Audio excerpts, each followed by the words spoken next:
It's Project Open Mic. Let's get the show off right. Ladies and gentlemen, thank you for being here with me, cause it's Project Open Mic. Let's have a good show tonight.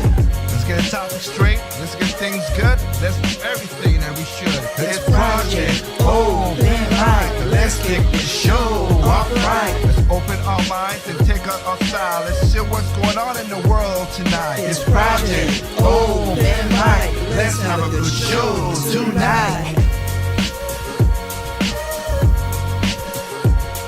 It's Project Open Mic. Let's get the show off right.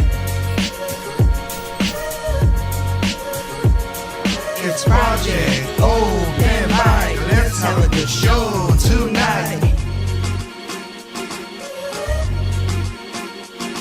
It's Project Open Mic. Let's get the show off right.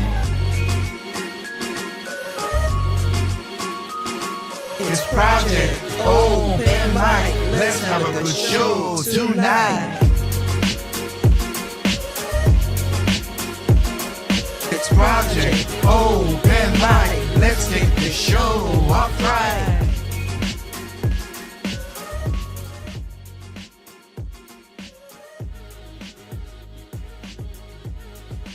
What is up to everybody out there?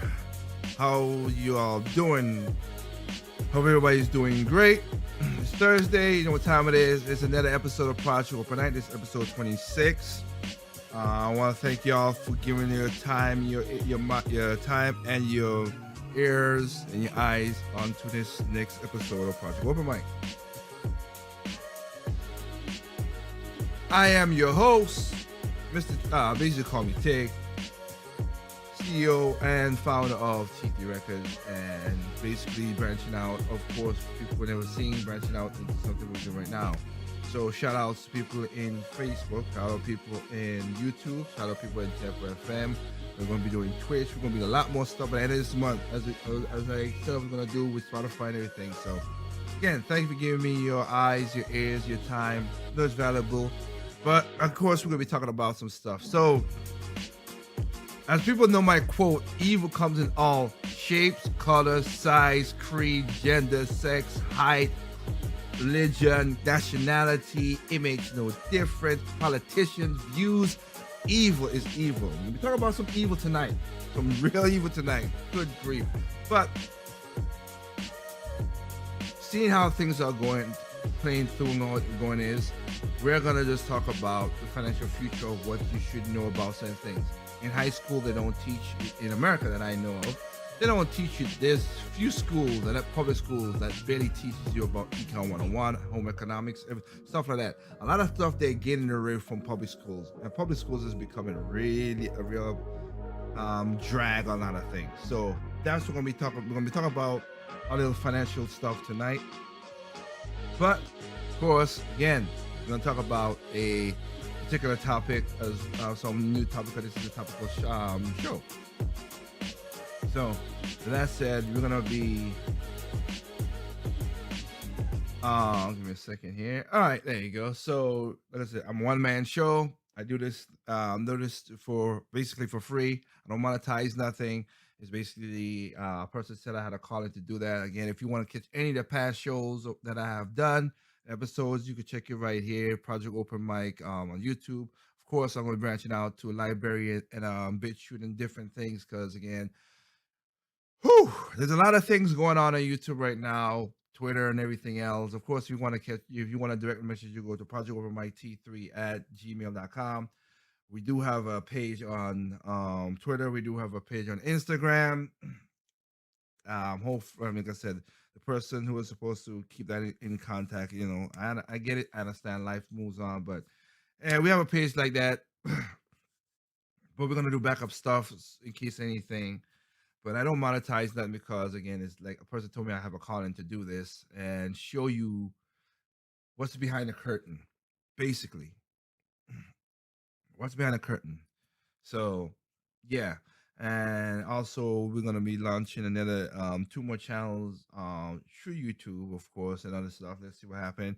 It's gonna be oh man, it's gonna be crazy. But we're gonna be doing a live channel, no politics, nothing. Just show you how to cook food, review tech, review the tech videos. Gonna be reviews new stuff, reviews about stuff, giving advice and tips about DUIs and stuff like that.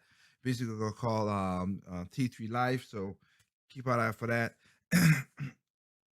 And of course, music. You know, T3 Records has and stuff. We're gonna be launching back, relaunching the channel, not channel, the website back at the end of this month. So keep an eye out for that. I'll tell you what it is.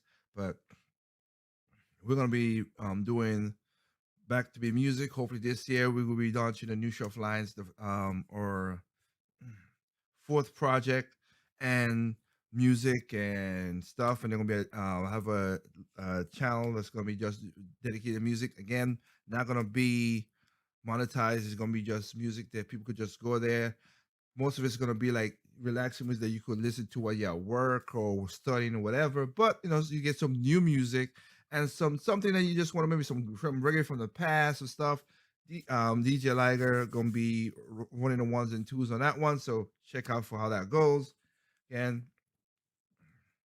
I think that's enough to clear the house. Yeah, I think that's basically make sure that wiping my foot in the mat before I step in the house to talk about all the stuff. So tonight we're gonna be talking about, like I said, the future of financial stuff. I'm not a financial expert by no means necessary. I'm not pretending to be one. That's not my thing. I'm just a guy who likes to learn, and if I learn stuff that's pertinent, I pass it on to people, and it's up to you. I give advice. It's up to you, take it or not take it. That's just the way I look at things. I don't, in my real life, I don't get a sip of people, and people's like, "Oh man, do you, you know, are you gonna do this and that and all this stuff?" I don't. That's not what happened with me. I when I give advice to to people, people's like, um hey, what about I didn't take your advice, and I don't get upset because it's just what it is. It's up to, I mean, I just advice. So what can I do? I can't do nothing else of that. It's just like I was saying, drink a lot of water and stuff like that. I mean, that's my advice, but some people don't take it, and then they still have problems. So hey, it is what it is. So, like I said, I'm not a financial guru or none of that stuff. Not that. Just a guy who came from a country, who grew up poor, came to America, worked hard, started a company, did stuff, and right now is financially stable. By the grace of God, I'm financially stable. I don't have crazy amount of debt like most people are people around my age or younger than my age, whatever. No student loans. The only major debt I have is a house, and again, solar panels on my house that I'm put into loan to own, basically. On my house, cars paid off, low insurance. Well, cancel low insurance for health insurance because that went up this year. Not surprised, stuff like that. But yeah, and look at the benefits and cons of things. That's how I do things. So we'll talk about also Joe Biden's plan. I'm going to put a video and we're going to talk about it, go back and forth, and show you how things are on Econ 101, sadly. But let's talk about, like I said, there's another topic that's in the block, which is basically switching the talking points. And it's funny how they do this. Now, when I say switching the talking points, legitimately today I got a text from just a regular, the usual, just a group of people because of the whole what happened with going on with elections. People went out and campaign and do a lot of stuff, so they got your phone number from your register, whatever. And again, I'm a registered libertarian. I don't trust Democrat. I don't trust Republicans. My phrase when it comes to that is this: there's nothing more I hate than a Republican and a Democrat. That's one. And two, my new phrase now is the rich gonna keep on getting rich. The poor is gonna keep on crumbling for grabbing for the crumbs, and the middle class, which I'm in, is basically gonna get screwed over. So basically, I got to get the lube and get ready because Uncle Sam and the elites are gonna screw me over no matter what. Big tech, everything. That's why there's on the channel. There's a no. You go to Project Over Mike on YouTube. There's a series which I'm also gonna be adding some more stuff to it, of course, called No Chasers. And when I said I was not, I am not. I accept that Joe Biden, Kamala Harris, going to be the president before the whole crap that happened with the insurrection, as they say. I'll talk about it because what a text was that got to my phone, but I'm one of those guys. So I accept it is where it is. I call for what I know there was problems, but I'm not gonna just I'm not surprised that happened because of all the industries that came together to go against one person. And when I saw that, that's why I did that video. Check that video, you'll see what I'm talking about. All the industries. So I'm not shocked. I mean, if Joe Biden did not win, that was it would be crazy to think that that's not going to happen. Are you nuts? That was going to happen. So I accepted it. I understand it. That's what it is. Again, I did. Like I said, I am a white man in blackface. If you understand why I say that, then you should, whatever. But in regard of that, it's to me, I got a text saying I should go to my senator. Oh, which that was not my senator, but whatever. It's funny they wanted to use this. That was not the senator that they text before, but for some reason they text me as a spam and told me because of what happened last week, I should vote. I should go to my senator right to do the insurrection. Because of the insurrection, do stuff with President Trump. Again, and I basically text back to that person. This has happened before. I text back to that person. Thank you for your message, but no. Legitimately, I said that's right. Thank you for your message. No, because of of the past year, seeing what happened. So going to Joe Biden was like, what would have happened if this was Black Lives Matter? Joe, I've seen it. President Joe elect, I've seen what happened if it was Black Lives Matter. Same thing with it would have been even a little bit less worse because we had riots where they were hurting, killing, destroying businesses, destroying black businesses, destroying any business, doing horrible stuff to people over the past year. That's what happened. And we had district attorneys saying we're not gonna arrest nobody. There were celebrities bailing out people who not protesters. Again, I'm all for protesting if you're not doing no violence. I don't condemn violence at all. 100% don't condemn it. Peaceful protests, I am with because that's in the Bill of Rights and that's what it's supposed to be. But the peaceful protests was not the one who caused the problem. There were riots. The peaceful protests at the Capitol as well. Well, that was it wasn't even at the Capitol. It was far from the Capitol. When the president had his rally, it was peaceful. It was no problem. You had people who came and did horrible stuff. And it was not just Trump supporters, it was also anarchists, it was also Antifa, it was also Black Lives Matter. It was a cabal of people doing what they did last week, and it was messed up. And for those who lost their lives, sorry for their families and everything, but no. So when they said that, so basically I said it was. I basically texted but thank you. But after last year, after the, I'm gonna just read it. After a year of riots that were hurting and killing people and destroying businesses, and I'm sorry, but the media, Hollywood, celebrities, and celebrities, politicians on both sides. Nobody remember when Maxine Waters would say, "Go harass Republicans," on her tape of go and make them uncomfortable and harass them and make them that they're not welcome here. Oh, that's not doing horrible stuff to people, but of course we don't call that out. And Trump and Biden, all of them are for blame for what happened. All of them. It's for blame for what happened. So I'm not gonna write a letter for just one person when all that. I would basically say, oh, Trump and Biden. I'm not surprised what happened last week. That's my point is. I saw the roar that this was going to happen. If you watch my past videos, I've said this. We're separating out. We're dividing. It's what it is. The news media is just complete utter garbage from CNN, MSNB to Fox News. All of them, they're just complete garbage. Again, they live in a bubble. So I've said that multiple times, and I keep on saying. A lot of people are like, oh well, Fox, they don't listen to Fox News, whatever. If you really do watch them, they do give a different perspective. That's why I listen to multiple stuff before I say what I gotta say about certain news things. One, and two, majority of the Fox News lives in New York, Washington D.C., and L.A. They're in a bubble.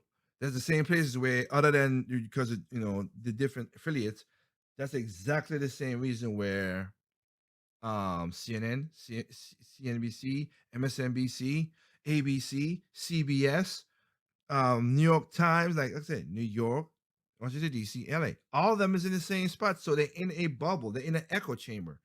So it make no difference. All that they might change and everything, and every single one of them spin it. Every one of them spin it. So I'm not making no changes to the one. Everybody spins the truth. That's why I say you got to look at multiple stuff, use critical thinking, and see the through line to find out what is really true. And we already don't know in schools they're not even teaching critical thinking that much. They're teaching critical race theory, which is not utter nonsense. Again, read that book. White Fragility. Read that book. That book is as crazy as it is, and it's nonsensical garbage in it. I do not need a white person to help me. I don't. I am not a feeble pet for you to pet me, you white leftists. Okay, leave me the heck alone. Okay, that's why I'm libertarian. I don't mess with you. You don't mess with me. We all good. We live our life, whatever. I am not. I don't like the government because of how. As I did the story last week, which I'm going to update right now. How I say the topic. Funny how the talking points has changed. Convenient how that works, don't it? Change and get into that. I think the government is a very inefficient way of applying rules, laws, regulations, everything, because it's just inefficient. It's just super inefficient. They waste money. They waste time. They're supposed to be voted by the people, for the people, work for the people, but they don't. They do it for themselves. Both parties do it. The Republicans and the Democrats do it. They both do it. They got rich making money off of us. Again, how the heck Nancy Pelosi, is worth $200 million? How the heck Dianne Feinstein is worth $300 million? People saying, but we should not have term limits. We have term limits for the president. I say we have term limits for Congress and Senate. Heck no. No, we have term limits for that. We need term limits for those people. How the heck you're 80 years old and you're the House Speaker. 80 years old, you've been going for that long. Joe Biden is going to be president. He's been in government for 47 years, passed only 2 bills. One of them, he's now like, I regret doing that. But the horrible things he said about it was funny that nobody wants to, everybody glances over what he said then. And it's still in of course, what he said last year, but nobody wants. That's why I said the joke of, I'm a white man in a black, doing blackface because of what his joke is. So it's funny how that works out that way. So yeah, it's just a situation where you really gotta look and see how these people do things. But as let's go into how what I said. So last week I played a clip talking about how what Cuomo did with the vaccine, which was despicable. That's again, you have his brother in CNN that helps him out by not sending stuff. I've showed the articles and stuff from not from Fox News, from AP and everything about what happened with in New York and which women in Wisconsin did the exact same of taking people who had COVID and put them into nursing homes, which kill people. But they don't. We don't want to talk about that nonsense. They're just despicable, and in Hollywood celebrating Cuomo as being that, oh, he's a great person. No, he's not. No, he's not. What Cuomo is basically. I'll let my lady friend talk about it. You piece of loser. That's what I feel Cuomo is. Thank you, ma'am. Because it's just bad. So they got the vaccine and they waste the vaccine because of the whole equity nonsense. I don't at this that's not at this time this is not the time to do politics with a vaccine. It's stupid. But Gavin Newsom Gavin Mussolini, Gavin Newsom and Cuomo. Yeah, they did. They don't care. They don't care. They're doing this because they wanted one reason. And the same thing with Ted Wheeler. Sorry, up in Washington. Here's how funny that works out. In Washington, funny how that works out in that regard. Here's how that works. Now we know that Joe Biden is going to be president. Or should I say Kamala Harris is going to be president. Ted Wheeler was saying all kind of nonsense back in last year. Oh, I'm with the people, and again, the Black Lives Matter and the and Antifa and all those stuff. They went to a government building. He said, "Oh, remember Joe said, oh, what would this is if it was black?" We saw what happened. They went to a government. They went to a government federal house. They kill people, which is sad, but nobody wants to talk about that. That suck. And two, they cemented in. I'm gonna do videos. They cemented in the doors and throw cocktails inside the building to basically kill off policemen and all that stuff. Black ones, Hispanic ones, make no difference. Go the one that they're the ones that we care about all this stuff. They did that. And what did the district attorney said? We're not going to arrest them. And they try to kill people. Wow, but you did not arrest them. Okay. And what did the celebrities came out to do? Oh, we're gonna give you a bail fund to raise to get these people out of that. How about you guys take your money and give it to people who lost their jobs? How about you take your money and give it to the businesses who can be open, celebrities? Hmm? You're the same. That's what y'all should have done. That's why I have no respect for celebrities. That's one of the things I learned. Celebrities, this is politicians is below crap, and celebrities is right there with it now because of most of the stuff they've done. Yeah. And I never looked up to a politician. Okay. Never have, never will. I will respect the offices of whatever it is because they have the power to do stuff, but I will never look up to any politician. No. Look up. Some will get my respects. Some, but not a lot of them. I'm gonna tell you that. Not a lot of them will get my respects. But I never look up to a politician and say, "Oh, this is a person to aspire to." I'm sorry, not even the president, not even when President Obama was there, because a lot of people was like, "Oh, now he's president. Now my black child, blah blah blah." Blah. I never. It's funny. Martin Luther King is coming up. I don't know if I'll see if we can find that. I'll see if we can find that clip quickly, because Martin Luther King had came up and said that in I think now he was off, but he said in 40 years within 40 years I could see a black president.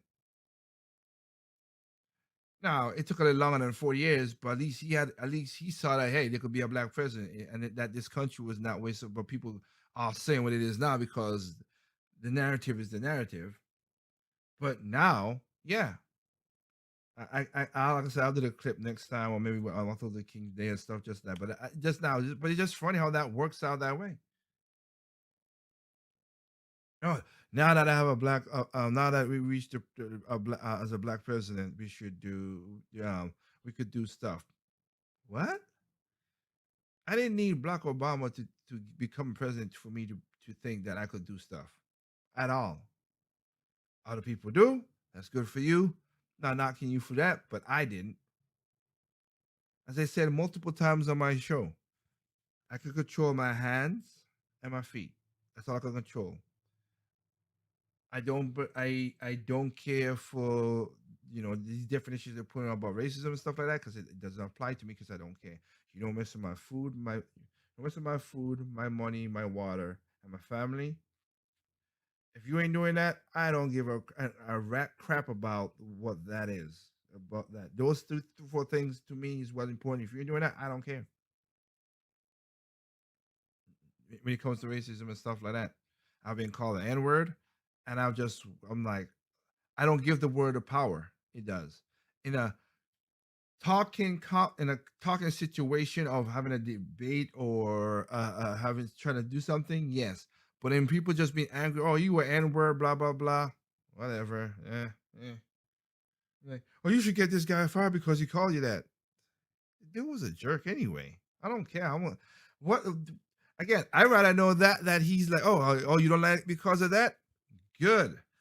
I know not to be around you. That's about it. I don't want the people who is like, oh, they're just as evil as that and just as racist as that guy called me the N-word, but just doesn't want it. But pretend, oh, I got your back. I'm there for you, whatever. And then they're the ones who stab me in the back. The people who I rather see the criminal, again, the guy with a knife want to stab. I want to see him that he has a knife, he want to do stuff.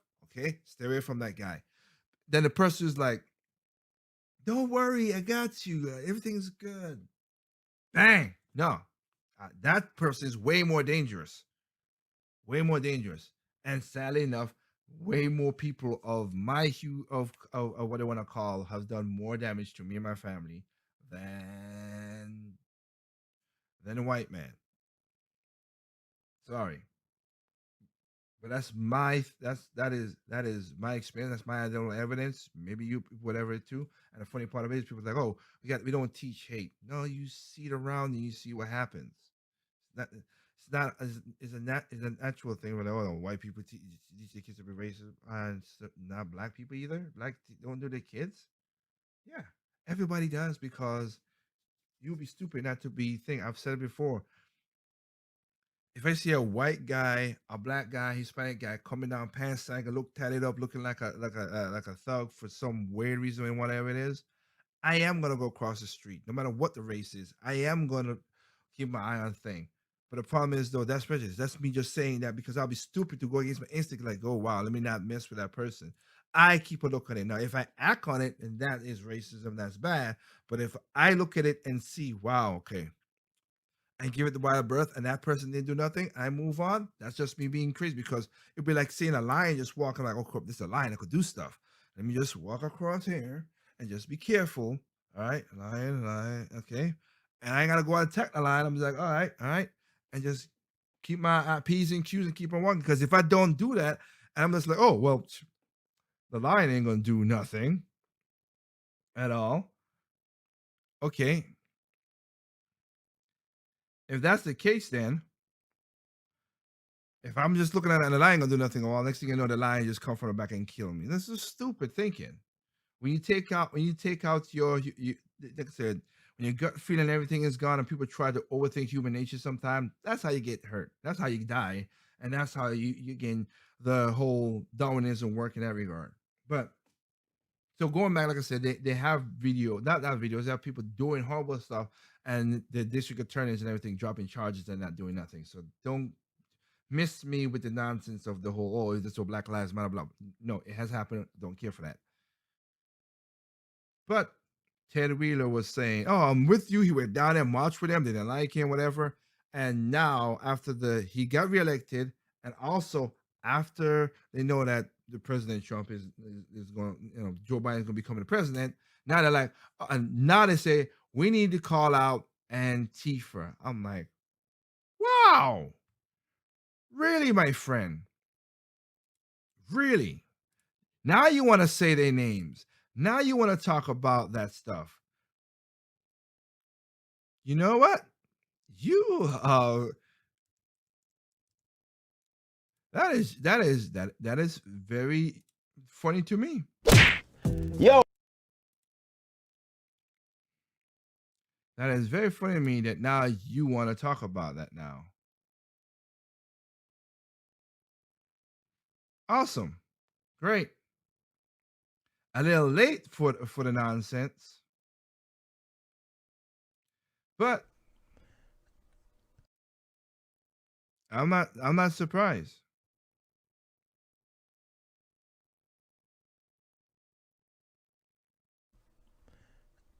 Ted Wheeler, mayor of Portland. Just one of the crap shows that it is in Portland, Portland, Seattle. Those guys have been doing this sort of perpetual protesting and things. Let's listen to what he had to say um, as reported by the Washington Examiner. We're going to listen in on this. Let's do what he had to say. My good faith efforts at de-escalation have been met with ongoing violence and even scorn from radical Antifa and anarchists. In response, it will be necessary to use additional tools and to push the limits of the tools we already have to bring the criminal destruction and violence to an end. Lawlessness and anarchy come at great expense and with great risk to the future of our community. It's time to push back harder against those who are set on destroying our community and to take more risks in fighting lawlessness. In closing, once again, I condemn anyone who engages in violence or criminal destruction, no matter what their ideology. Okay. I'm surprised, and that's the first time he has ever called out. The first time he's ever called out Antifa. Now, before that, it was like, oh, this is peaceful, blah blah blah. It's the first time I ever called that. Now that they got their powers, what it was. Now we're switching the talking points. So that's the first time he calls that out. I'm like, yeah, a little too late for that, huh? So now you wanna do that. Now you wanna call them out. Now you wanna talk about the violence, even though when it literally pepper sprayed you, literally when they burned down they threw Molotov cocktails at the apartment where he was living, which not only was because of him, but other 100 more families. It was 10 more families that lived there. I was like, you putting people in danger. Like, dude, that's just messed up, and he could move. But yeah, now they got the result that they want. Now we're changing. Now we're changing everything. It's funny how that works. I just love how they did that.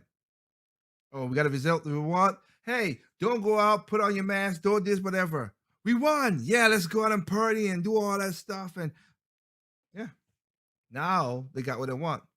It's a super spreader what happened to this, but this is not a super spreader that people are going out there. Literally, there's videos of people in Biden 1 in New York and stuff. They're passing bottles and drinking mouth to mouth. Like, what? Are you? This virus is deadly. You guys tell us it's deadly, it's dangerous, and you're doing this. Wow. Okay. That's amazing to me. That's amazing to me. It really is. Funny how the world works that way, but that's what Ted Wheeler did. Then we had, like I said, I talk about Cuomo. Now to finish up, let's go to what Cuomo had to say with his stuff, because he was like, "Oh, we're not gonna do this and all that stuff and blah blah blah, and we need to shut down. We need to be safe." And he was being hammers to the Jewish community. If you want to go to church, we're gonna hammer you. And if you don't go to church, whatever. He said, "Oh, the community's this. What we gotta lock down, whatever." The vaccine, of course, he wasted billions of dollars in vaccine with the whole. And also threatened people. I played a clip last week when he was like, "But I'm gonna charge you if you give it to not anybody, even though the vaccine is expiring quickly. I'm gonna charge you $1 million, and we're gonna take away your license." I'm like, you piece. Again, as the lady said, I can't help it. The lady's great. You piece of loser. Thank you, ma'am. Now, after again. They got their wanted. They say what it is. Now that everything is good. Now let's listen to what he's saying. Now that now everything is going his way. Remember, shut down. We're not gonna be again. Shut down. We're not gonna be back to normal. Other stuff. Yeah, save your grandma and everything. Remember Thanksgiving? He was like, "Stay home. Be the best way you could be is to the best way to do things is you stay home and be by yourself. Be solitude is the best way to save people's life." Oh, governor, that's okay. So everybody stay home. Don't go no place. Hey, governor, what you gonna do with your Thanksgiving? Well, I'm gonna get my daughters and my grand. I'm like, wow, dude, in the same interview you did that. I should stay home. I should be saying I should solitary, and I have no problem doing that because I'm me. I'm just about But the same grandparents, whatever, they were like, I have no sense of touch. I don't see people. I want to see my grandkids, whatever. No, I gotta stay home and don't do nothing. But you can do it. Remember all that stuff. Yeah, stay home. We're gonna take down business. People who don't want to over business, they're horrible people. Let's hear what he's saying now. And remember, he was like, we got to get the vaccine, everything. After it came out that he's wasting the vaccine. The vaccine is the weapon that will end the war, but it won't hit critical mass until June, September, or even December. Maybe if you stop the stupid equity thing, it would get to a lot more people, but I digress. We float along, relying solely on the vaccine, the way many states are.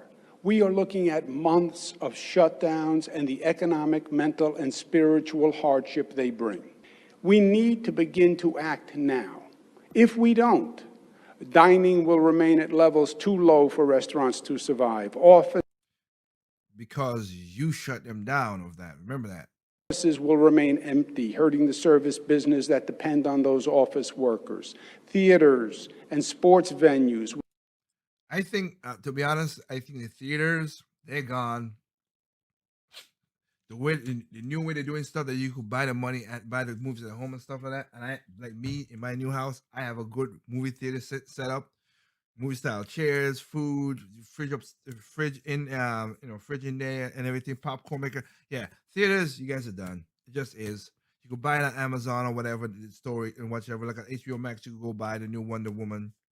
You go, stuff like that. That new policy right there, they're cutting you out of it. Sucks.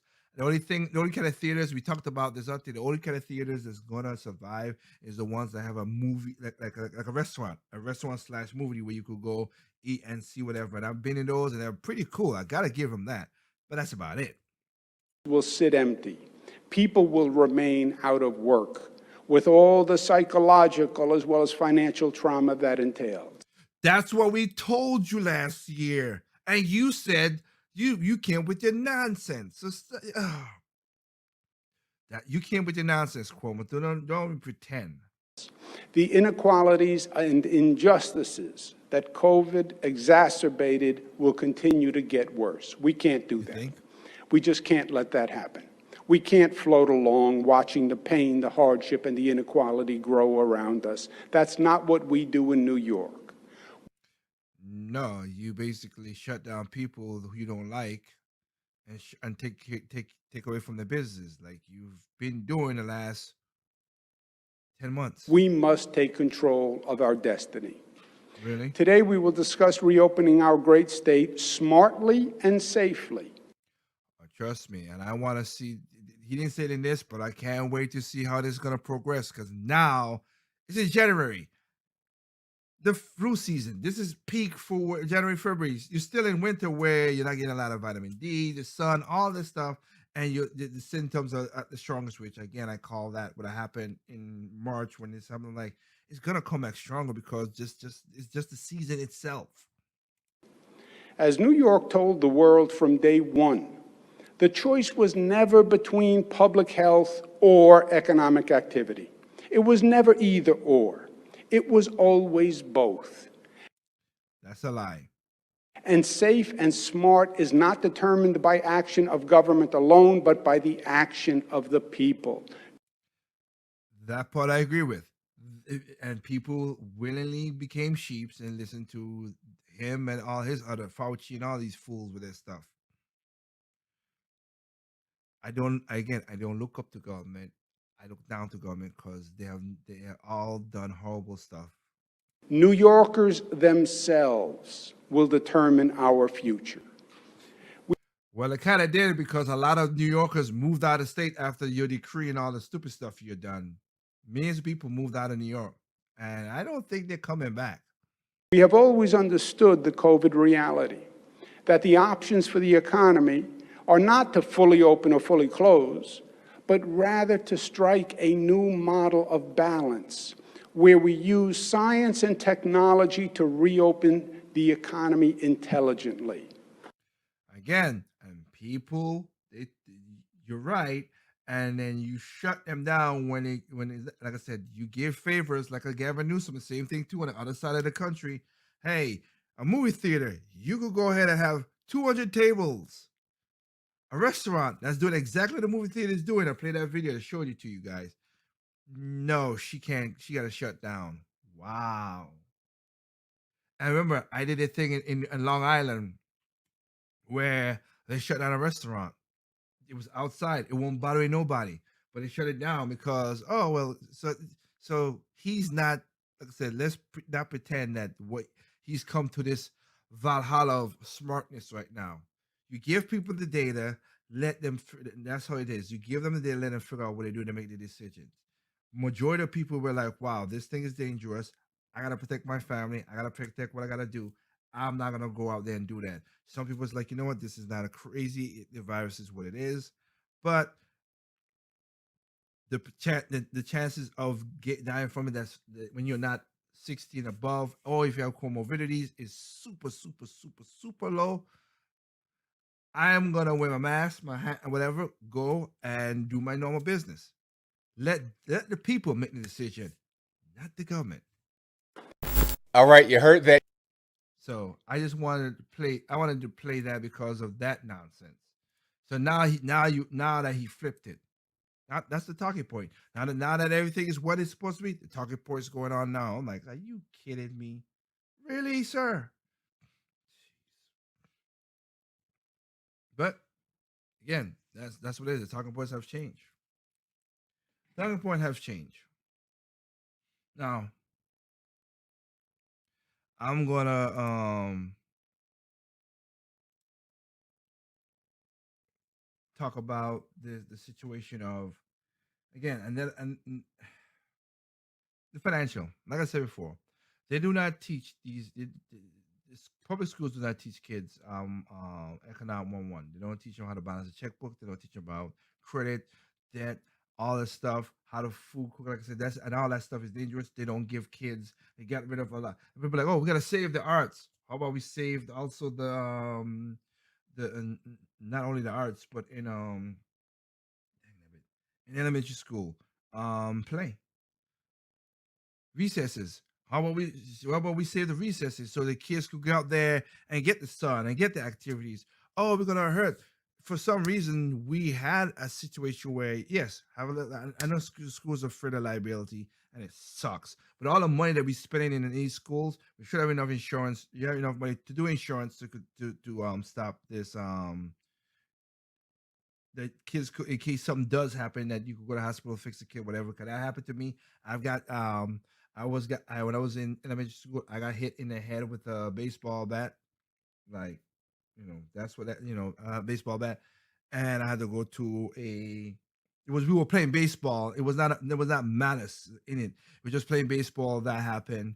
Okay, we went there, fixed everything up. We know we had to pay insurance. I was in a private school, and that's what happened. It came with the territory.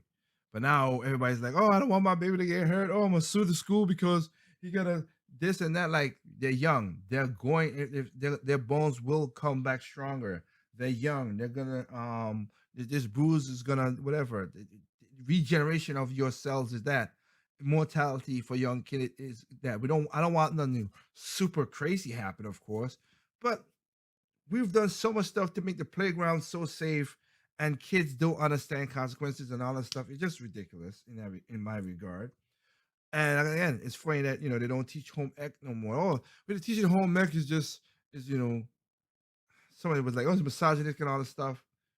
I went to home ec. I learned how to sew stuff because of home ec. I learned how to. I ain't gonna say I learned how to cook food from home ec. They did teach you cooking stuff, but I didn't learn some cooking stuff from home ec. I did learn that on my own. But there's a lot of kids now. That's what I said. You're on your apps, man. You're on your Uber Eats and your DoorDash, whatever. So if your restaurant goes out of business, what are you gonna do? You'll move to the next restaurant. Say there's a cell phone outage. What are you gonna do? Say that the internet's down. What are you gonna do? You're making these kids, the new generation, the millennial generation, and Generation Z. These guys are being. That's why they don't drive they don't drive cars now. They don't drive cars. Uber everywhere and everything. They're becoming they're thinking, oh man, it's sadly that I see this, that they're thinking, oh, I'm smart. I don't have to spend $1,000, $30,000. Let's be honest. Okay, $20,000 in a car, and I could drive everywhere I want and all that stuff.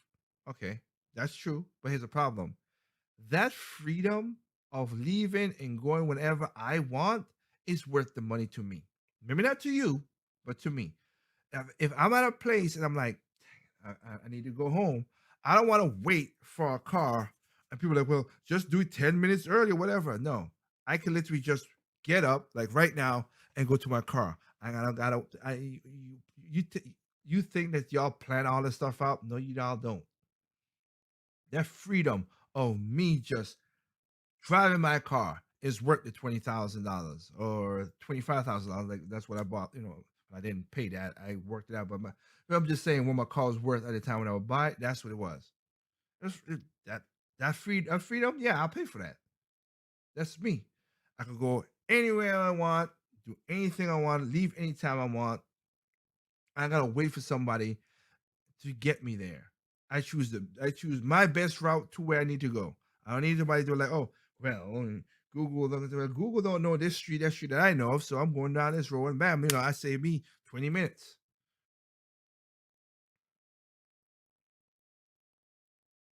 The young generation are depending too much on these things and also on the apps.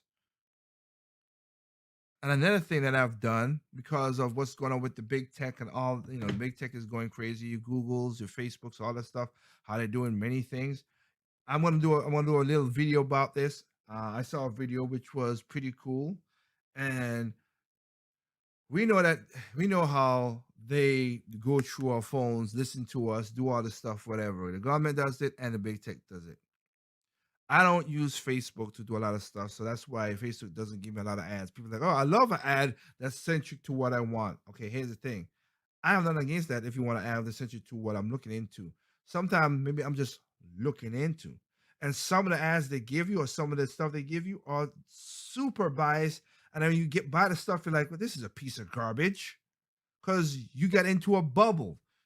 Facebook does it, Google does it, other stuff. So there's a video that I'm gonna put on the channel, talk about it. That these guys, 11 things you need to do to your phone so you don't get into, so they don't track you and do all this stuff like that for privacy and for saving your battery life, so your battery lasts long and they don't track you. I've done it. All I'm getting now is super generic ads. They don't even know what to centric stuff like that. You get super generic ads now. I'm gonna get ads no matter what. Just what it is. I'm gonna just spit up ads. But I'd rather get that kind of ad than the ones as people say, like I said, because I don't want to go down a rabbit hole of you cluttering me up. Because some of the stuff that I've seen when I put on the ads that I used to, I'm like, I just Googled it or I just looked for it. I didn't want to see that or this or that. That's not what I was looking for at all. I just wanted to see I just wanted to look in it, interest in this or whatever.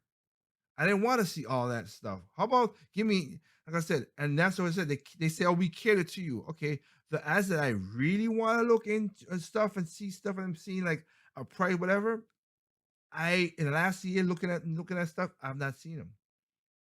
The stuff that I really want to buy, I don't see them. So again, I am happy to be off of that. And my battery was great before. My battery life was great before, but it's even better now. But yeah, even right now while I'm on air, this phone is off. It's turned off. Even though I don't have to with all the stuff I did, I still just turn it off. Not to be annoyed that people call me while during the show, but also hearing what I'm hearing, it picks up where you gotta pick up. So yeah, I'm just careful of all that nonsense. So I'll do a video about that when the time comes. So let's get into let's just finish up for the last half hour maybe or hour talking about financial stuff. Now a lot of people have been talking about let's go put your money into Bitcoin and stuff again. I'm not a financial guru. No ways or nothing. I'm just talking about simple sense stuff right here. If you could go and make money in Bitcoin and you make money off of it, I'm not knocking you. You do it because everything is a risk in this world. Everything is a risk. You take a chance to do it. So I get that. But to put my financial future in just one in Bitcoin, no. Because here's a problem: cryptocurrencies. There's a problem with it. There's a lot of problem with cryptocurrencies. One is all is electronic. So if a power goes off, EMP, whatever, from the solar flare or something like that, what are you going to trade? And how you could prove it? It's bad enough if we're doing all the digital stuff with our, with our debit cards and credit cards and stuff like that. But how you improve it? You really can't in most cases. So people have lost money because they couldn't get any access. I saw a story. This guy lost $1 million because he couldn't access he forgot his password and they basically blocked him out and he couldn't get it. $1 million gone like that. No. That's one. Two, this age of going to digital money, he's gonna have his consequences. Look what's going on in China. They literally don't use money and stuff like that. When you go to buy, you have to get an app to your phone to do everything else, whatever. By doing that, though, the Chinese government have full control of your money. You think you have it, full control of your money. I will have to find that video of the guy who jaywalked. He didn't. He jaywalked. Be honest, he jaywalked. But it was one of those things where the light changed. He went across with everybody else. Blah blah blah. The light was green, but he took like 2 steps. It was 2 steps from getting onto the sidewalk. So the camera saw that, and he got a notice within a couple seconds. We took out $300 in your car because you crime of jaywalking. 2 steps, crime of jaywalking. They took out $300. Ain't nothing he could do about it. Not a dang thing. Kind of crazy how that works, don't it? Cryptocurrency is all cool until we find out who controls it. Now, paper money is nothing as well, too. I would just say physical commodities is always going to be physical commodities. That's one of the reasons, like when I play video game in my video game channel, where he was like, "Oh, I'm buying all these digital games, whatever." There have been points where they've locked people out of their accounts and they spend $1,000 on video games, and you can't play your own games. No, I go and buy physical media. I still buy. I'm just as an example, physical media. I still buy movies. Like I said, I still buy music physically. People are like, "Oh, I'll transfer it digitally for myself." But I still buy physical music for me because I have it just in case as a backup. I've bought a lot. Like I said in the last show, I've bought classic movies, the Harlem Nights, the Beverly Hills Cops, whatever. Yes, you could put it on again. If your internet goes out, power outage, internet outage, I could literally just take it, put it in my Blu-ray player, watch it, or I cut it myself and I could put it on my phone and watch it myself. I'd rather have the physical data to do it myself. That's why I do it. I have my own cloud server in my house. I don't trust other people's cloud server because again, they can lock you out. It makes no sense to give other people that control and the power when I could do it myself. And I'll talk about that, how to do all that stuff in T3 Life, of course. But in that regard, just stating that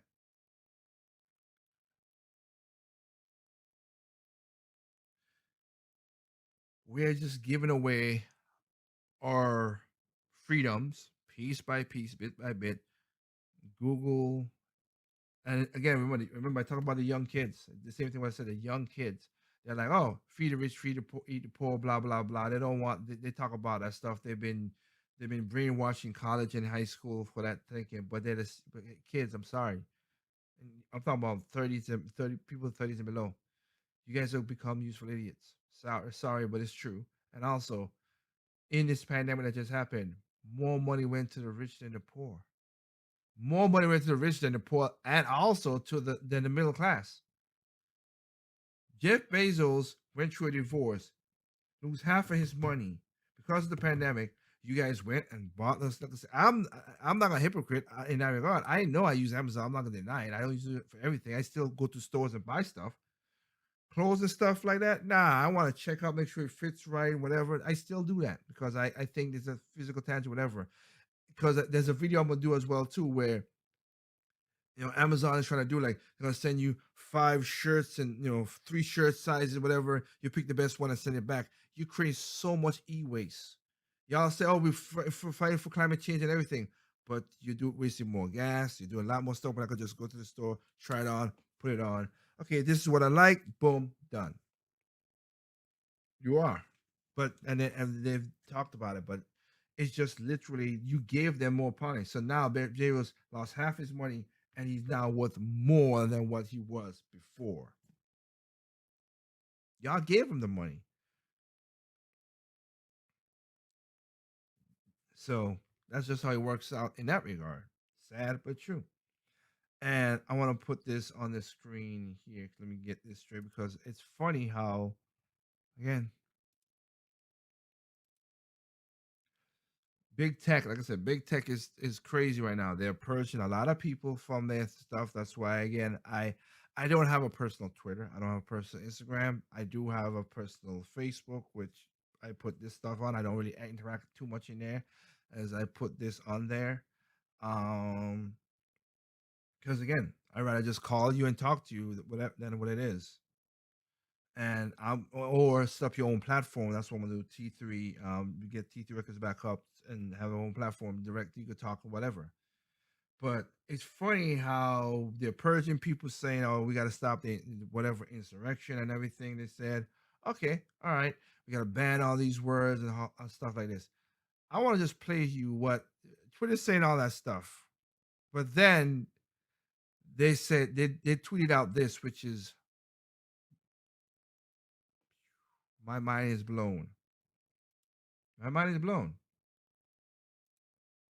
And put it up there so you can listen to this. If you're drinking any liquids, put them down first, because I don't want your computer destroyed, because then you can't watch my videos. This is what this is what they said. Ahead of the Ugandan election, we're hearing reports that internet service providers are being ordered to block social media and messaging apps. We strongly condemn We strongly condemn internet shutdowns.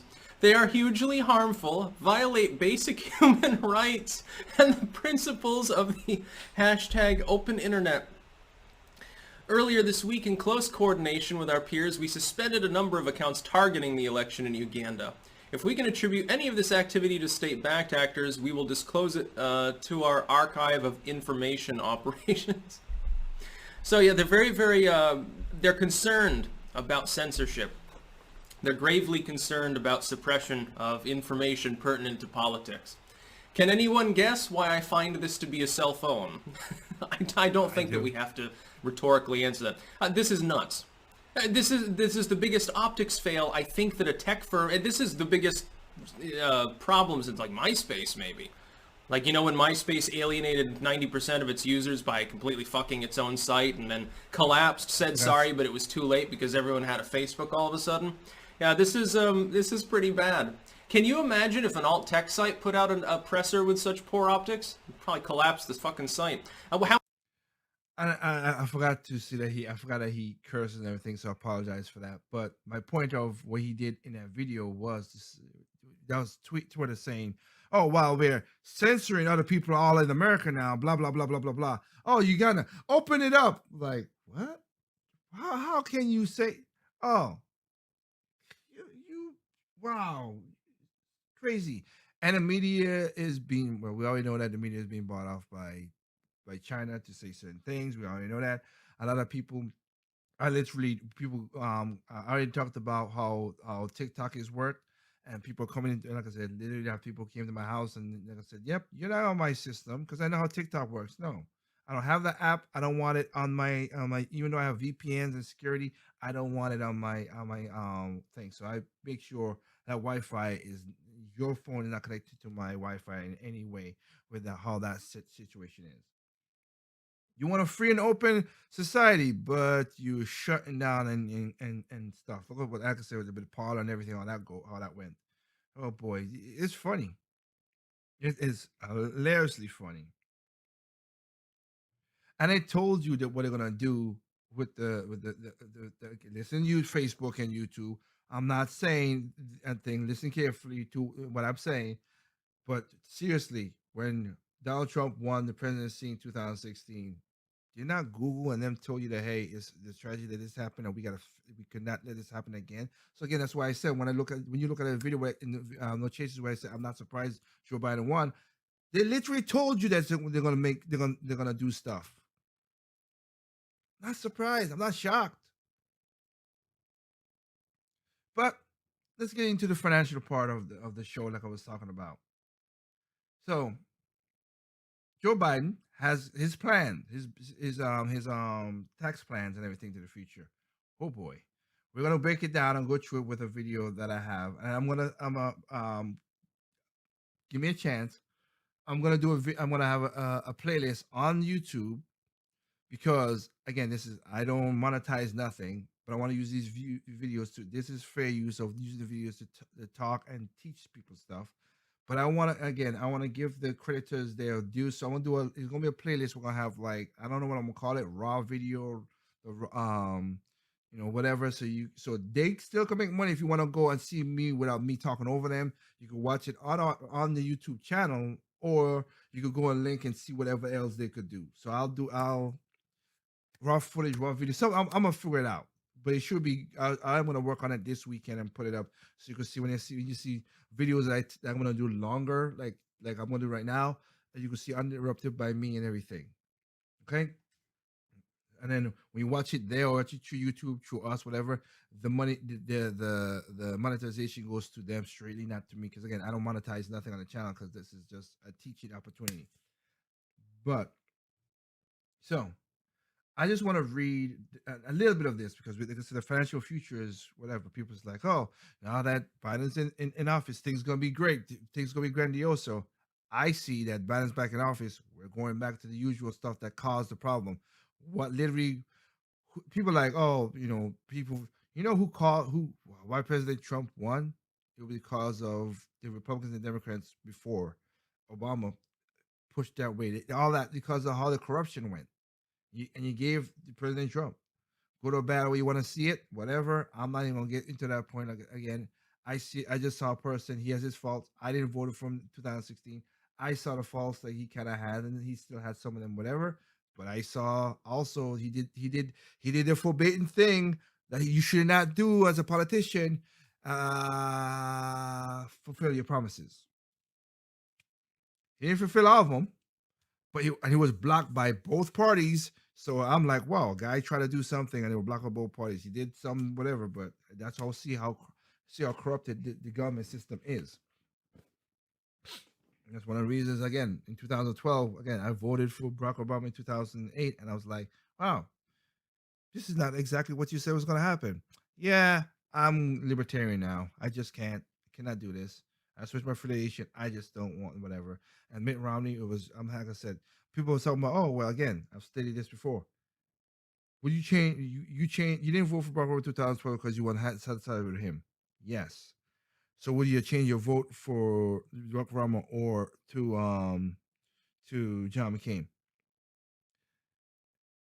Third party, if you had to give my a chance, I would go third party. I think we 100% desperately need third party now. Seriously, because I'm not voting for no. Like I said, in my last time I did vote for some Democrats, I voted for some Republicans, and I voted for Libertarians. I did not went monolithically down, and people who I didn't monolithically down one party because that's stupid thinking. I don't straight ticket, and I did not wait, but these people. If I could get a third party and I saw the third party was reasonable, then I'll go third party. But sometimes I saw some third party, like again, Joe Jorgensen, and her talk, and I did a video on this in passing project, and I was like, why you guys can't get competent people to run for president? Some of the stuff she says is crazy, just crazy. But anyway, we still need a third party. So for the people who felt bad and got feel, you need a third party. Seriously, this two-party system is broken beyond repair. It's gone, gonzo. Get a libertarian, get Greenpeace, Green Party. We need a third party in here. And I'm not talking about independents, because majority of independents are basically Democrats. So no. That's why I don't consider myself independent, because again, all independents, into the bill of all independents, majority of all Democrats except for two people, and some Republicans vote for the omnibus bill, that $3.2 trillion that we only get $600 a slap in the face for, which is a slap in the face, just literally is. $600. This is bull crap. But let's go to, so we're gonna talk about that. But I want to put this on the screen because this just came out. And am I shocked by this? No, I'm not. Where is it? Because it is crazy. They play politics with a lot of stuff. Biden seeks $1.9 trillion relief in his first economic plan. You literally just passed we had $27 trillion in debt.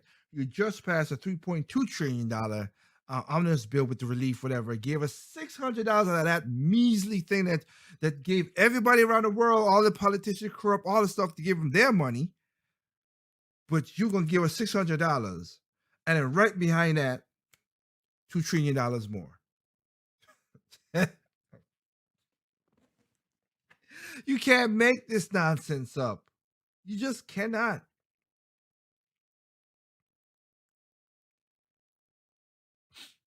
We have to act now, whatever. It's funny. I just can't read some of this stuff because it's just crazy. To me, it's just crazy. And again, he could pass most of this stuff out because he has a simple majority. He has the Senate, he has the Congress, he has and they have the executive branch. They could pass it now with what happened.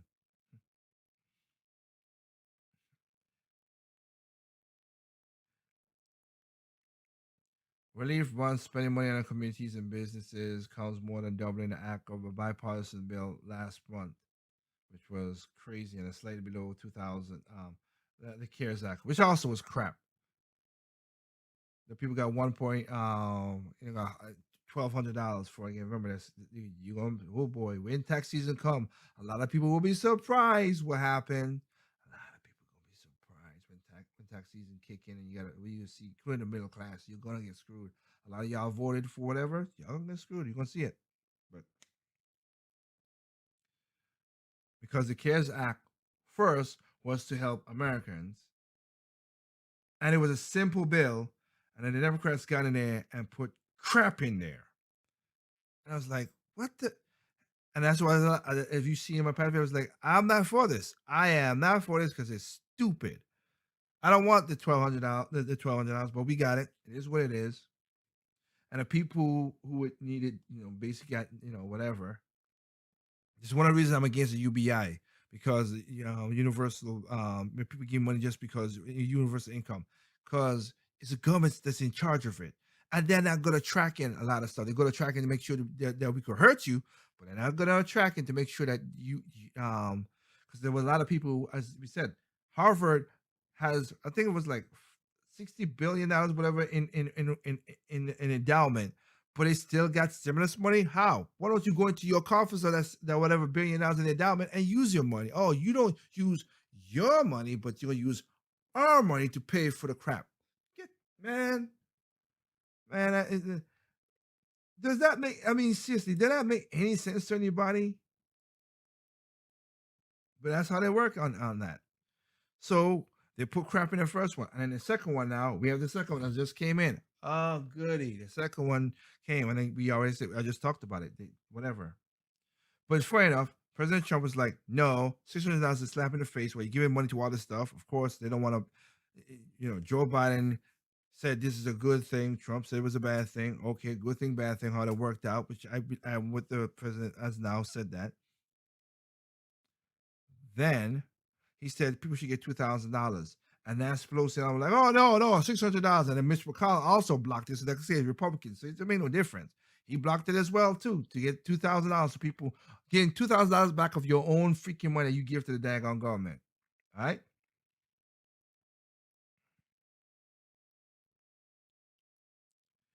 I want to point this part out.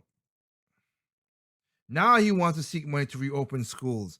And all that $300 billion are going to be for the schools is going to be to the teachers' unions. It's not to the damn to care about what your kids are and all that stuff. The same thing with the Cuomo stuff.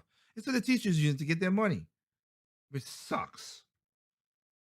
I don't like public unions. Private unions, you do what you want to do. Public unions is unfair because you're on both sides of the bargaining chip. The people really don't. You're taking the people's money, and the people who want to who say, "Oh, we go profits." That's why a lot of the pensions around this country is crap.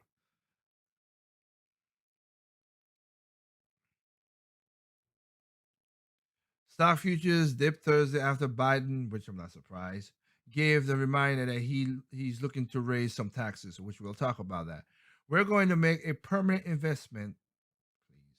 As I said on the campaign, we will pay for them by making sure that everybody pays their fair share in taxes. That's a dead lie, but you'll see what I'm talking about. He said we can do it without punishing anyone by closing tax loops. You ain't gonna do that because Joe Biden, you're rich and you live off those tax loops and you pay for it. Again, you will see what I'm talking about for companies and ship American jobs overseas that or allow American companies to pay zero in federal taxes. All that right there is lies, but whatever. House Speaker Nancy Pelosi, Income Senate Majority Chuck Schumer applauded Biden's plan. Of course, they applauded Biden's plan. They pledged to work quickly out Biden's vision of in legislature that will pass both chambers, of course, because they have a simple majority now. They say they hope for GOP support. And the rhinos, yeah, you're gonna get them because they just care about making their money, so they don't care.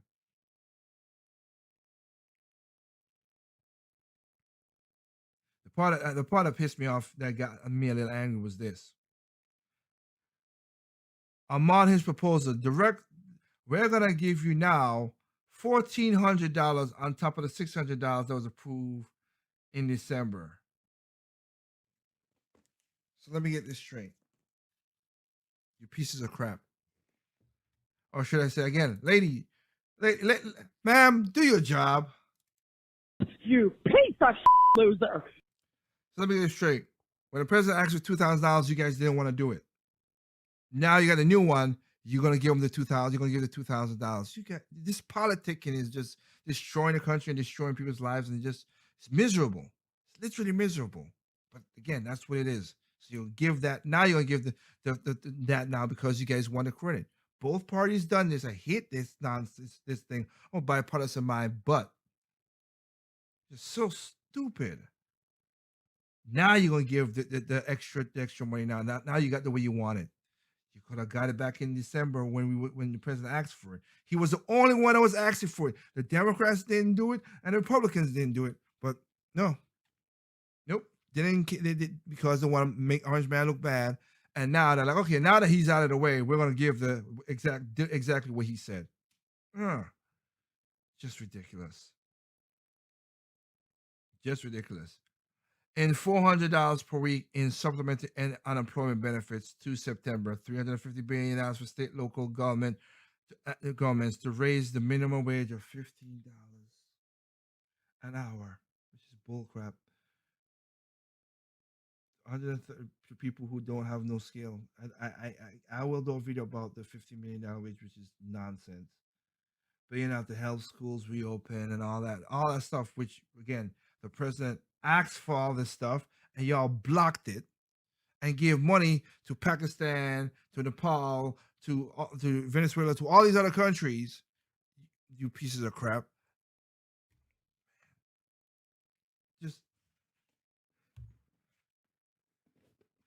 It's just ridiculous. It's just ridiculous.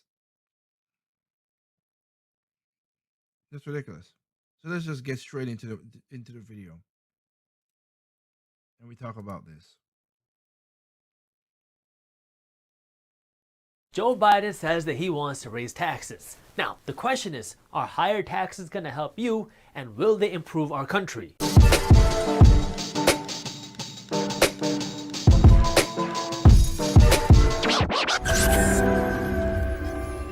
What's up, everybody? I am Jasprit Singh from theMinorityMindset.com, and welcome to The Minority Mindset. There's been a lot of craziness on the political side of things with Joe Biden winning the election, and then you have Donald Trump saying, no, I won the election.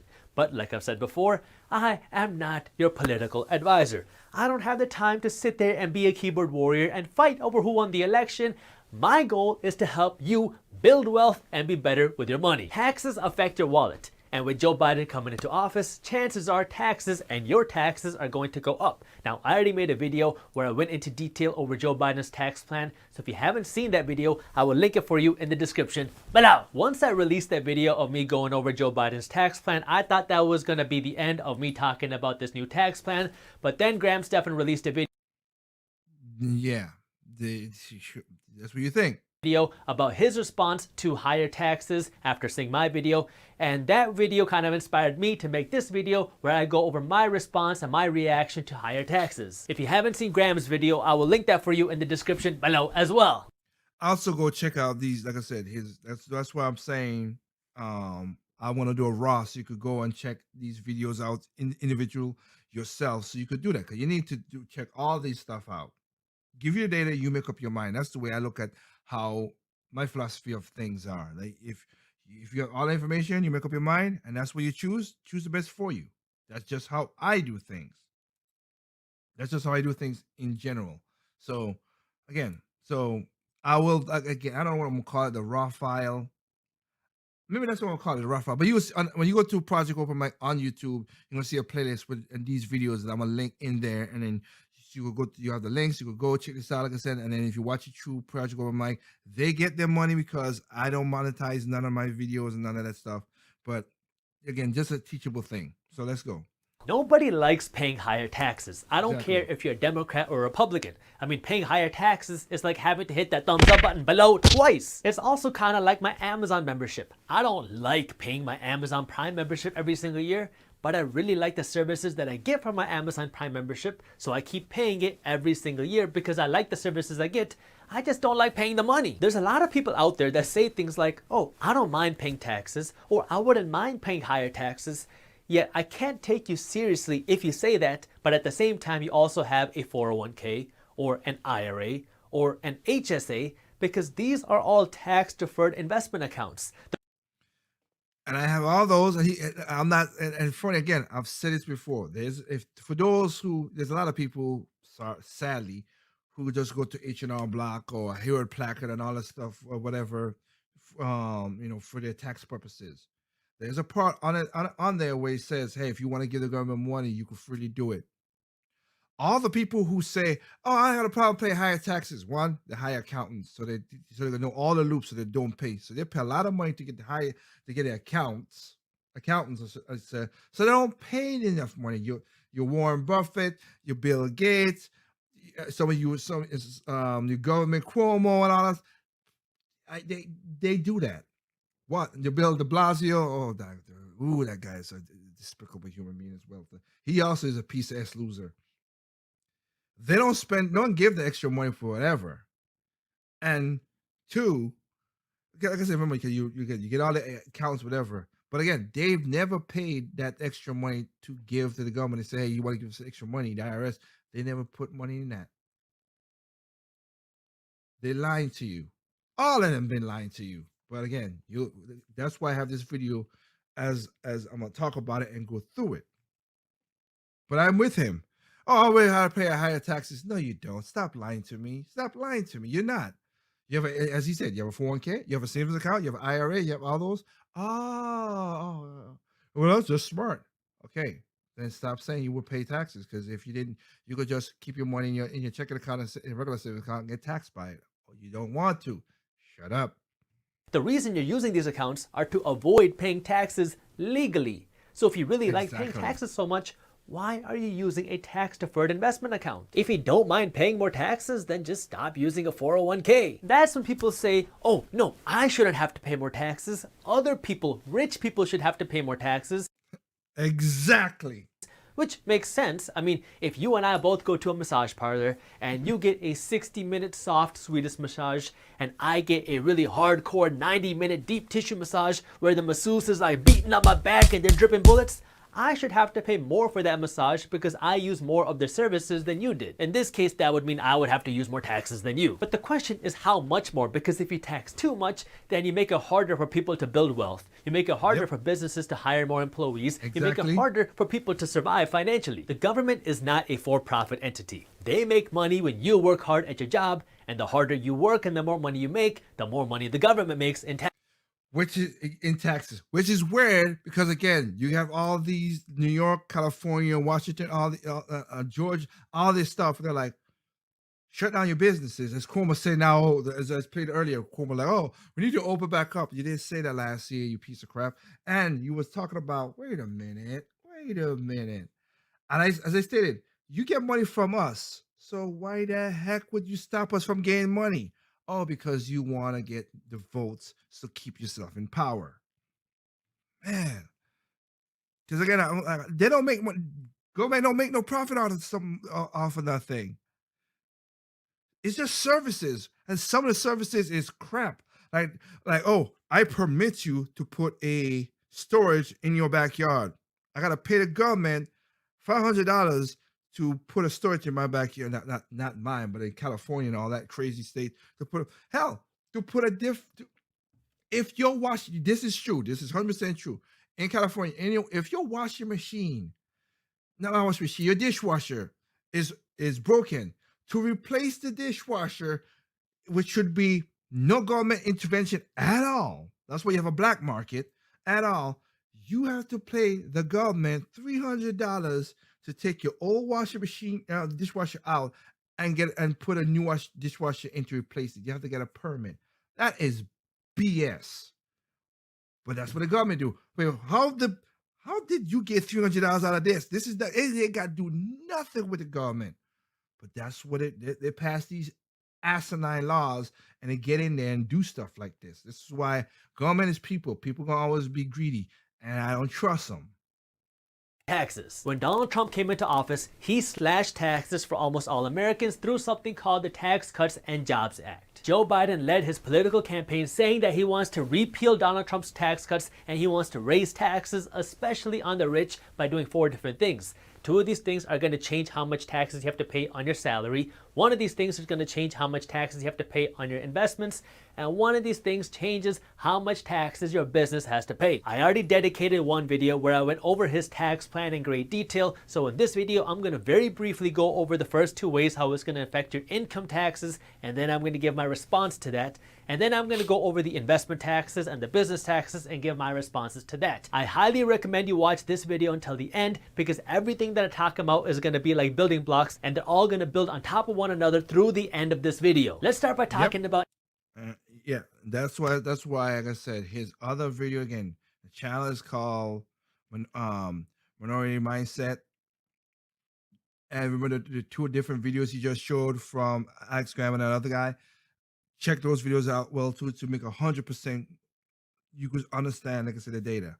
But let's talk about this.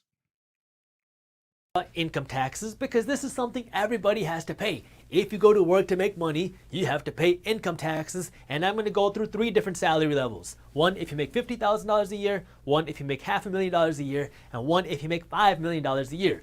Under the old tax plan before Donald Trump, if you made $50,000 a year, the top tax rate that you'd be paying was 25%. If you made $500,000 a year, the top tax rate that you were paying was 39.6%. And if you made $5 million a year, the top tax rate you paid was 39.6%. So the same as here. When Donald Trump came into office and he passed the Tax Cuts and Jobs Act, he pretty much cut taxes across the board, whether you made $20,000 a year or $20 million a year. So now under this new Trump tax plan, if you made $50,000, the highest tax rate that you'd be paying on your money is 22%. If you made $500,000 a year, the highest tax rate that you'd be paying is 35%. And if you made $5 million a year, the highest tax rate that you'd be paying is 37%. So you can see it's all a little bit less than what it was before. Under the Joe Biden tax plan, what we know for sure is that he wants to raise taxes on all people that make over $400,000 a year. So now if you make $500,000 a year, you can expect your tax rate to go up to 39.6%. And if you make $5 million a year, you can expect your top tax rate to go up back to 39.6%. The question is here. If you make under $400,000 a year, are you going to pay higher taxes or not? Because Joe Biden on one hand says that he wants to repeal the Trump tax cuts, but on the other hand, he also says he only wants to raise taxes on people making over $400,000 a year. So that's where there's a little bit of uncertainty, because if you repeal Trump's tax cuts, then everybody's marginal tax rates are going to go up. That means you're going to go from 22% to 25%. But if you only repeal it for people making over $400,000 a year, then you're not really getting rid of the Trump tax cuts. You're only partially getting rid of Trump's tax cuts. So this is where there's some uncertainty. Now, like I said in a previous And I like how you explain that right there, because again, and people are like, oh, some people look at this like, oh, 500, a million, whatever. Okay, so if you have an idea to make money, and you want to get in businesses and stuff like this is what crushes people to want to make small businesses and everything as well. It just does. The $1 million, the $5 million, I get it. I understand when people are like, well, those are rich bastards, blah blah blah. There's another thing that, like I said, I myself doesn't like a lot of rich people. I'm not gonna deny it. I'm gonna be 100% with you. But there's a thing that rich people do that people need to understand. Rich people, as jerks as most of them can be, they're the ones who buy the most crazy stuff, whatever, so we can get it. If it wasn't for rich people, we wouldn't be getting these kind of phones.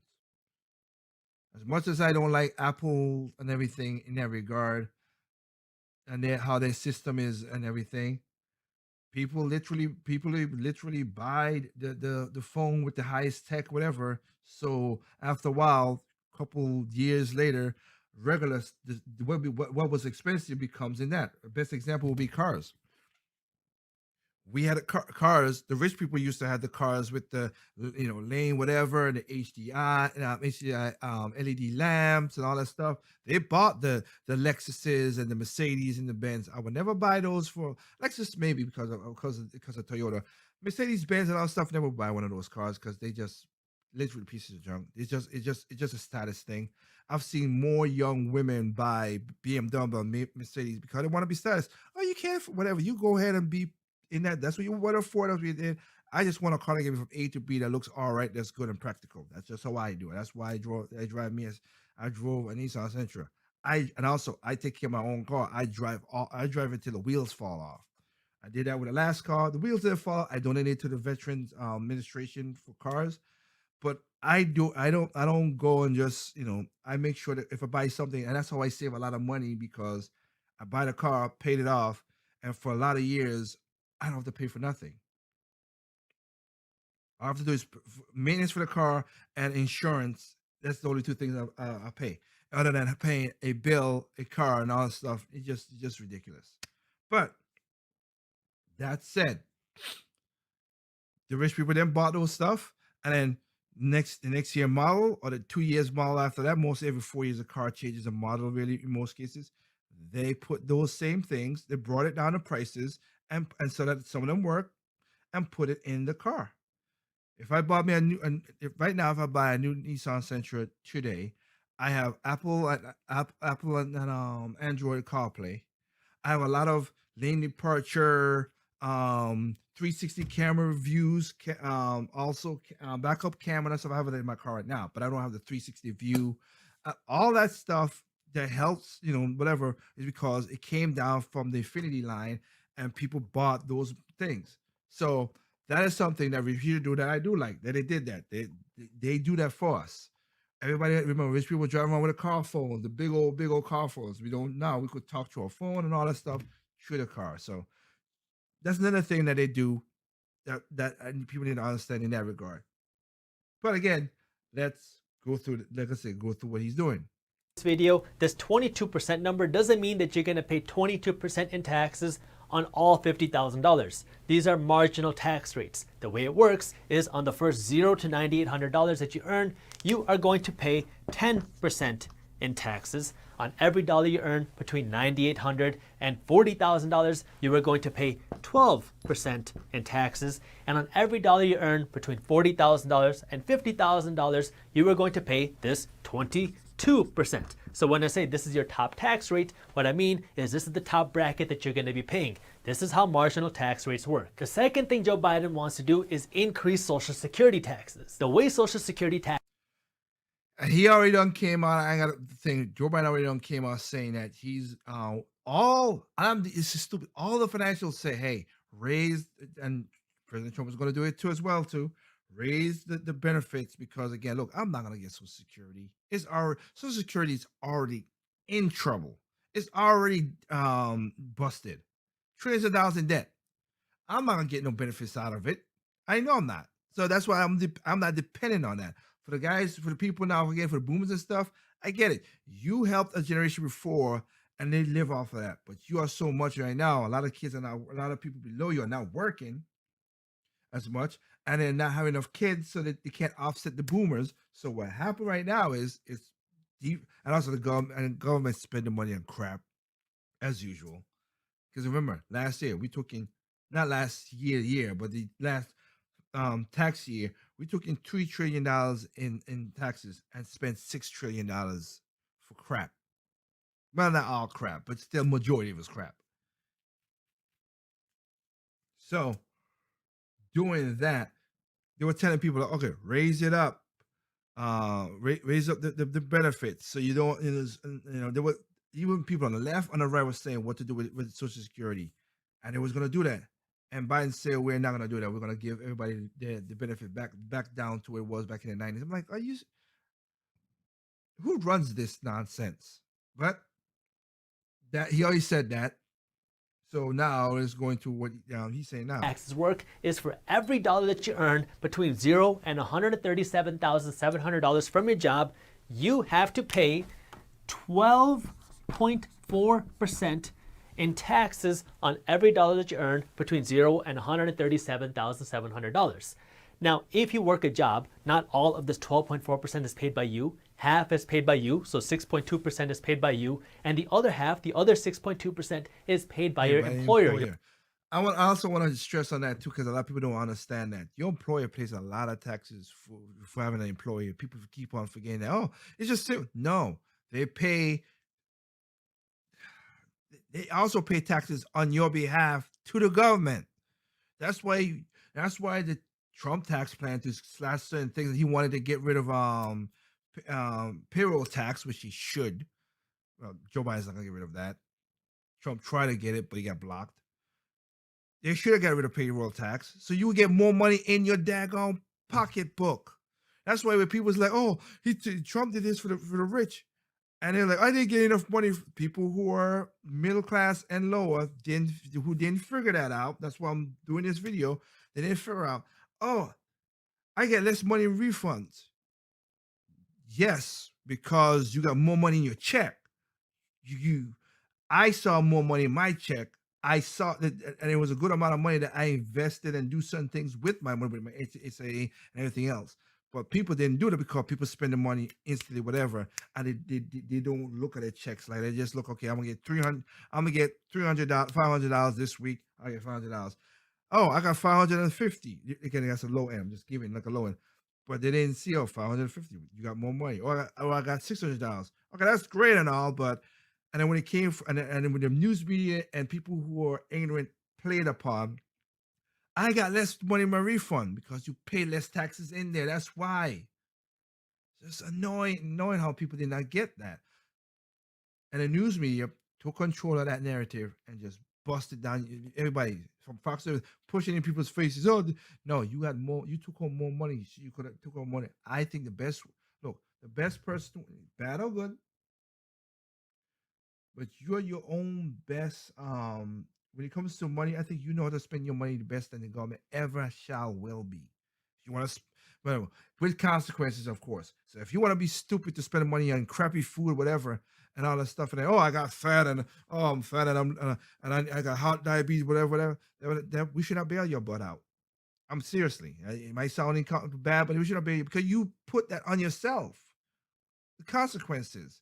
Taking away consequences, people will keep on doing the same thing over and over again without the consequences, which is the best way to learn how to be intelligent and also include wisdom onto a person. That's the way you do it.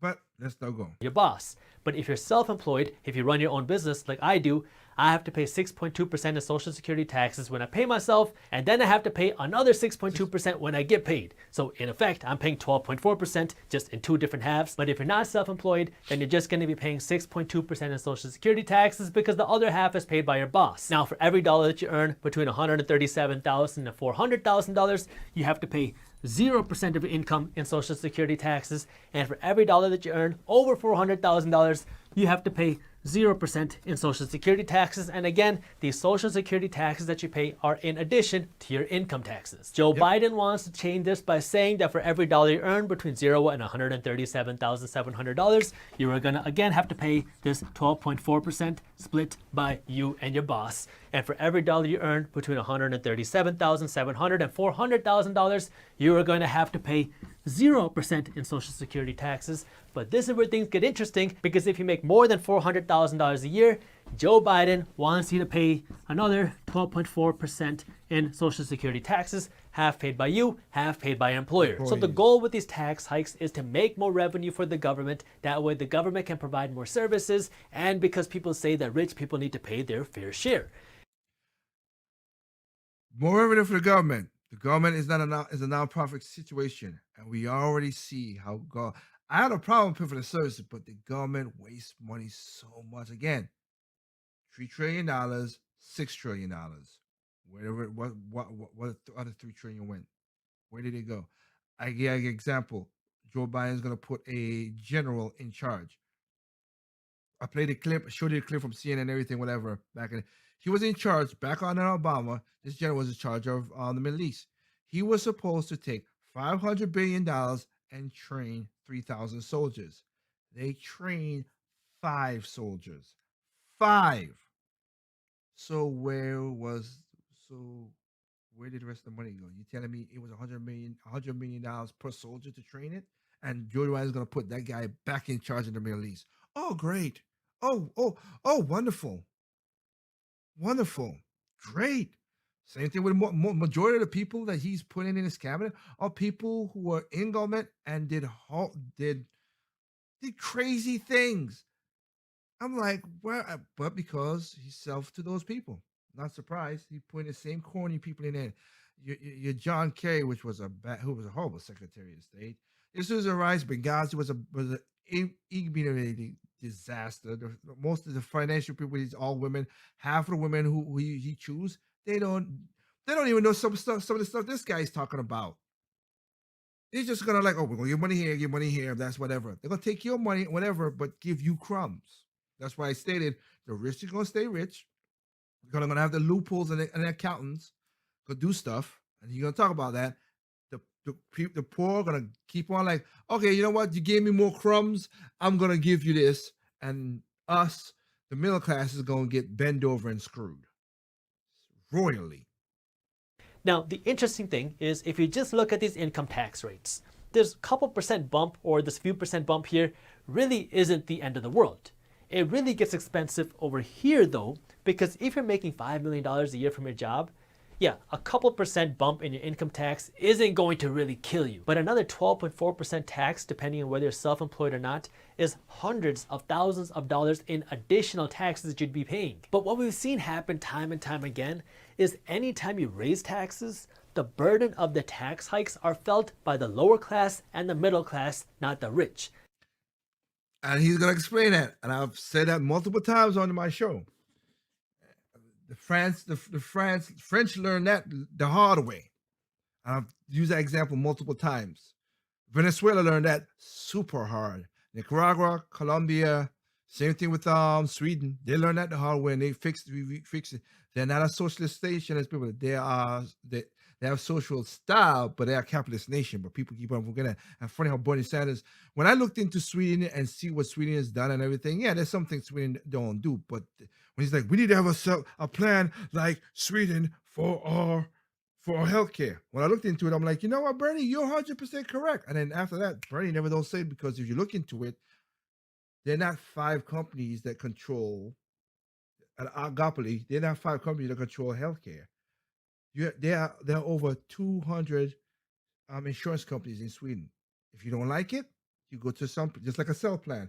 I don't like AT&T, I go to Verizon. I don't like Verizon, I go to T-Mobile. But it's funny enough, or Sprint. But you see how a lot of these companies are buying each other, which they shouldn't be, emerging and making less choices to buy stuff. That's why like people was like, oh, you got, like I said, I'm Cricket.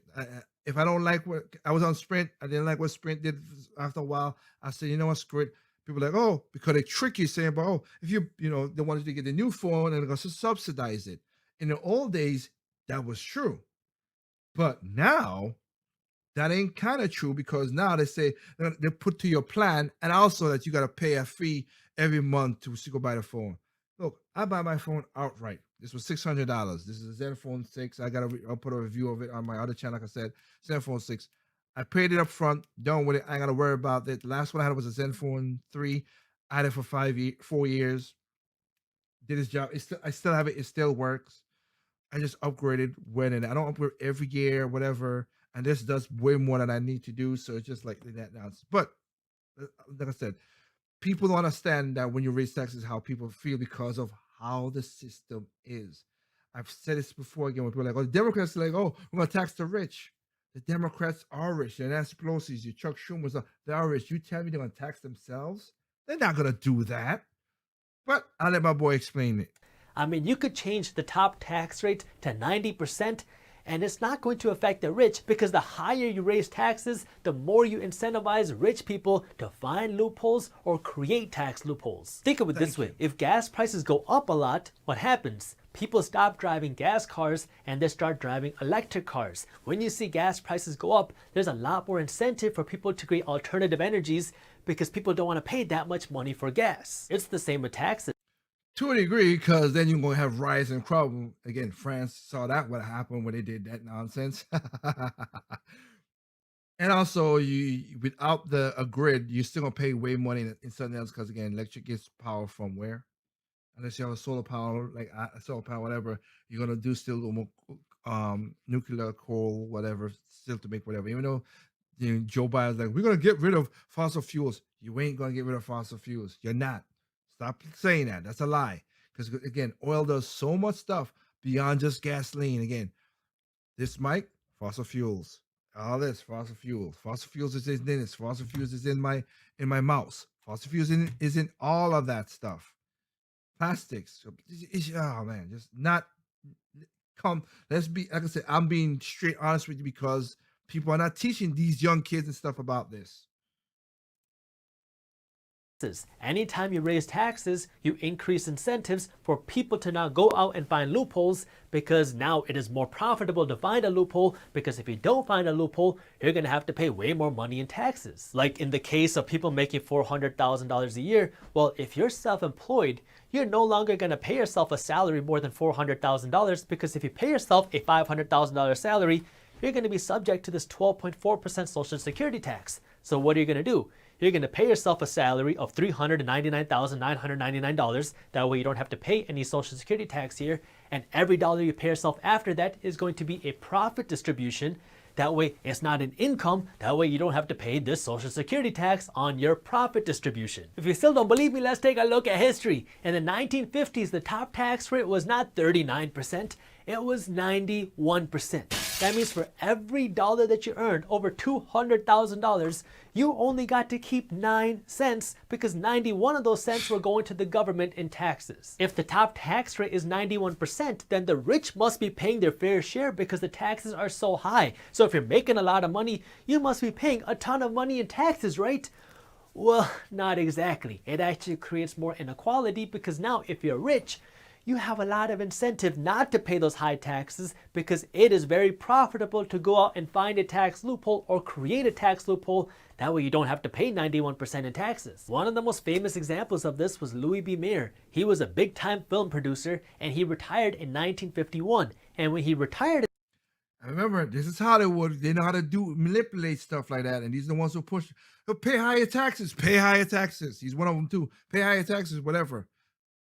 And let's see what he did. In 1951, his studio gave him a $2.7 million bonus. Now, this $2.7 million bonus was an income tax subject to 91% taxes. But he didn't want to pay 91% in taxes because that meant he'd be paying $2.3 million of that in taxes. So what he did instead was he hired a lobbyist, and then this lobbyist went to bat for him, and he got a new tax exemption put into the tax code. That way he did not have to pay 91% in taxes, and he only had to pay 25% in taxes, even though the tax code says that if you make more than $200,000, you gotta pay 91% in taxes. Oh, and what he did was 100% legal. And it wasn't just him. Studies found that the 1% actually were so incentivized to go out and pay congresspeople and pay lobbyists to go out and create tax exemptions that the top 1% who were supposed to be paying 91% in taxes were in effect only paying 16% in taxes because of all the money they spent in lobbying to create tax exemptions for the rich. Thank you. That's what I be saying when people say that. You think these, again, Nancy Pelosi, Chuck Schumer, they don't care. They're pretty loophole. That's why when I saw that, I did a story about this with Donald Trump only paid $750,000 in taxes. No, he did not. And again, if you read the dang article that came from New York Times, it was misingenuous at best. New York Times, you pieces of crap. At the bottom of the article, they said, but Donald Trump pays $7.4 million in taxes. But you said he pays $750,000 in taxes. You see that nonsense? He paid $7.4 million. But, oh my. Stop being fooled by these people. Jeez. Higher taxes are, the more incentives rich people have to go out and create tax exemptions. That way they don't have to pay the higher taxes, and that creates more wealth inequality because now if you don't have the money to go out and create a tax exemption, you're stuck paying all these high taxes while rich people are not. And so who bears the burden? The poor and the middle class and the upper middle class, while the rich don't have to pay it. Thank you. That's my point. Been my point. I saw this video like 3 weeks ago that helped people to understand it with numbers and showing that. But I have known that long before this. Because again, France, that's what it did. Like he just said, France raised it to 80%. The rich basically, and another thing that I don't know if he's going to talk about it, but because I watched the video and like I said once, rich people couldn't go to other countries. If you're in the United States, California, we could move to another state. That's why California trying to pass this stupid bill to say if you leave the state, we're gonna still tax you for 10 years. So what? Wait, I left your state because of your crummy stuff, and you gonna charge me? You gonna tell me you're gonna tax me for 10 years because I left, which is unconstitutional, and it's gonna be a mess. But if they get that, if they could take that and pass that, trust me, New York and all the other states are going to jump right under that nonsense because New York taxes, you're not only paying New York City tax, you're paying a New York state tax, and you also pay federal taxes.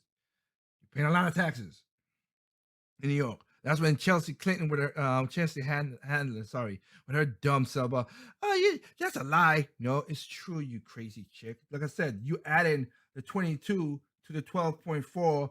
Plus, don't forget, you have all the Medicare and all the other crap that comes out of your check that you're not going to get any super benefits out of it, too. Medicare is underfunded, so is Medicare and Medicare is underfunded. They're also in debt. That's my point. They can move like I did. I moved from where I was because I had the funds to sell my house and move out of there because it was starting to become bad. Nice neighborhood. The people in the neighborhood was nice, but they set up, they put affordable housing. And I'm sorry, people might not like what I'm gonna say, but it's the daggone truth. The kids from these people who moved into the affordable housing was doing damages not to only my house, to other people's houses and cars. And I'm like, you know what? I paid too much money for this nonsense to be vandalized. And also that my insurance went up like crazy because they vandalized my house twice. You know what? Peace out. I'm out of the city. I'm going to the country. The goal with Joe Biden's tax plan, I assume, is to raise taxes just enough so people don't feel incentivized to go out and find loopholes and create loopholes, so they just pay that little bit higher tax. But it's never so easy. I'm an attorney, and when I was in law school, I spent an unbelievable amount of time studying taxes and the tax code. And the tax code is thousands of pages long. You have one page that explains what the tax rates are, and then you have 2,000 pages going through exceptions to the tax code. How were the exceptions created? And that's the same thing that happened with the Affordable Health Care Plan, which I had a problem with that. Because again, my thing was always, how are you going to pay for this? And then once you look at the thing and you saw, I mean, President Obama was like, well, the unions would have an exception. Okay, if you make out of $20,000, you only get an exception. Illegals, wait. I thought you said everybody's going to pay into this, Mr. President. And then now you're giving everybody loopholes. Exactly, that's exactly what it is. And it was 7,000 pages. Nobody read 7,000 pages. That's why Nancy Pelosi have that famous quote of when I asked her, what's in the bill? They're like, well, we have to pass it to see what's in the bill. I hate that thinking. Well, taxes go up and rich people don't want to pay these taxes, so now you hire a lobbyist to create an exception. So who ends up paying the cost? Well, you have the poor, the middle class, and then the high income earners that don't have the money to go out and hire a lobbyist. So these are your professionals, your doctors, your attorneys, your athletes, and some executives. This is where people say, oh, the system is corrupt. We have to force people to pay higher taxes. But there's a lot more to it to that, and I'm going to get to that in just a minute. But before then, let's talk about number 3, capital gains taxes, also known as your investment profit taxes. Capital gains are the taxes you pay on your investments that you own for longer than a year. It's called long-term capital gains because you have to own it for longer than a year to get these special tax rates. So if you buy an investment for $1,000 and you sell it for $100,000 in 10 years, you made $99,000 of profit, but you don't have to pay your regular income tax that we just talked about. You pay these special capital gains taxes, and capital gains taxes are lower, which incentivizes people, or is supposed to incentivize people, to invest their money for the long term. Because if you are a very high income earner, there is an additional 3.8% fee that you'd pay, but in general, the highest tax rate that you're going to pay on your capital gains rates is 20%, no matter how much money you make. And if you are a very high income earner, just add an additional 3.8% to that. Joe Biden wants to change this. He says he wants to tax capital gains profits at your ordinary income tax rates. That was the tax bracket numbers that I showed you just a minute ago. So he wants you to pay higher taxes on your investment profits. But there's a little bit of uncertainty here because on one hand, we have reports saying that he only wants to charge you your ordinary income tax rates if you make $1 million or more a year. And on the other hand, we have people saying that he's going to charge you your ordinary income tax rates no matter how much money you make. So for this and this, it's uncertain. And if you make over $1 million a year, then you can expect to pay 39.6% on your taxes, which is about double here. Now again, this is if you make over $1 million in profit, not just $441,000. That is what we know for sure. Everything else is still a question mark. If you are one of those people who has more than $1 million sitting there in profit in your stock market portfolio or your real estate portfolio, this could be incentive for you to go out and now sell your stock or sell your real estate and cash in on the profits and only pay this 20% tax rate while you still can, or it's going to incentivize you to find a legal tax loophole. Like Graham said, one of the things that you can do is if you have $1 million of profit sitting in an investment, what you can do instead of paying this 40% in tax is you could take a loan out against your investment, and so now you'll have the cash in your hand from the loan and you only have to pay 3 or 4% in interest to the bank, but that's better than paying 40% in taxes on your profits. This is where things get really juicy when we talk about corporate taxes or business taxes, because before Trump, the top corporate tax rate was 35%. When Trump came into office, he changed it by bringing it down to 21%. But now Joe Biden wants to raise corporate tax rates from 21%, where's my blue marker, up to 28%.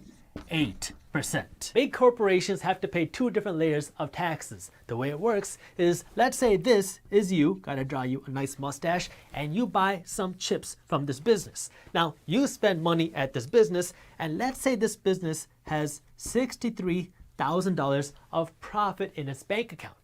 Now what this company is going to have to do is they're going to have to pay corporate taxes. If they have to pay 21% in taxes, that means now they're going to have to send a $13,000 check to the government, and they're only left with $50,000 in their bank account. Remember, nobody has actually made this money yet. This money is just sitting in this corporation's bank account.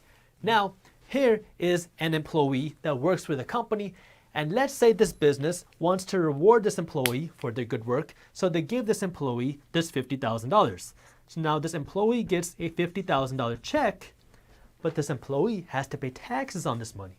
So now this employee is going to have to pay an additional, $20,000 in taxes, because you have to factor in your federal taxes, your state taxes, your social security taxes. So this employee is only left with $30,000, even though the business started with $63,000. The reason why they're only left with 30 is because the corporation has to pay this corporate tax rate, and then the individual has to pay the individual tax rate, and so you have to pay these two different layers of tax before anyone actually makes any money. This is where things get really dicey and kind of tricky when it comes to corporations, because when corporations are running, they try to keep a certain profit structure.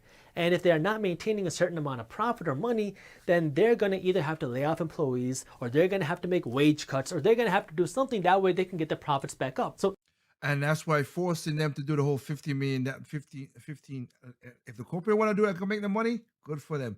But forcing them to do it is like a tax, like he's talking about, and it doesn't work that well. And again, why should I pay $15 for you doing just simple labor? You gotta show me more value. Again, people, it's like say with the McDonald's stuff, whatever. That's why a lot of these companies, McDonald's, Sheets, whatever, what do you know what they're doing? They're putting machines in, so you go in and you do the order. So we're taking away young kids, so they don't have to make whatever, get you starting the business. They're putting the machines so you could do this stuff, make your order, and I don't need to have a person interact. You save me money. That's why they build machines to flip burgers and everything, right? So now they make you incentivize them to make these, spend thousands of dollars on these machines, when all you could have done was flip a burger, do the fries and stuff. They're gonna spin a machine. The machine, unless it's broken, ain't gonna call out sick. Don't need insurance. Don't know all the stuff that you guys did. You just lost all of that. That's for sure. You lost all of that, and a lot of people who want to know $15 an hour. Well, they're gonna just get rid of you. They're gonna work with less people. That's just the natural things of how it works. But people are hard-headed and they don't see that. if you increase corporate taxes, you can see one of three things happen. The first scenario is if you increase tax rates for a corporation, that they're just going to increase this added cost and they're going to accept a lower profit margin. The second option is they're going to pay this higher tax rate and then they're going to pass this cost down the line. Either that 99% of the time, that's what happened. They pass the cost on to you.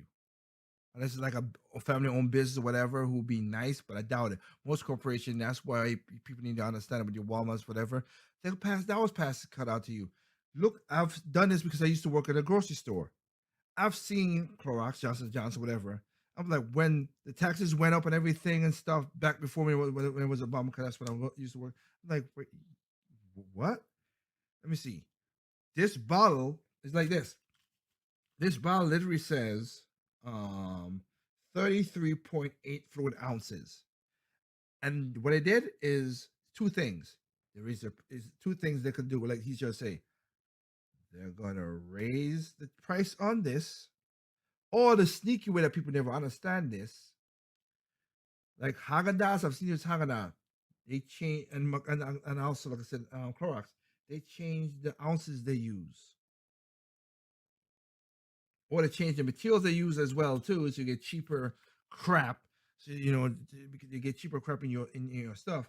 But also they change what's in the like I said, or they change the number. Because I remember like Clorox was like, oh, a gallon fluid. Like I said, there was 30 fluid ounces for $5. Now it's 20 fluid ounces for the same $5. How that work? They do that. That's what happened. People need to understand how. And that's why I say economics. The way that people talk about it in some cases it is simple, but it's so combining a lot of things that people need to understand how it works. either they're going to do wage cuts, or they're going to lay off employees, or they're going to raise the price of your chips and the products that you have to pay. That way they can maintain their profits. Or option 3, this corporation is going to invest a lot of money into finding ways to legally not pay this money. Amazon, Walmart, Target,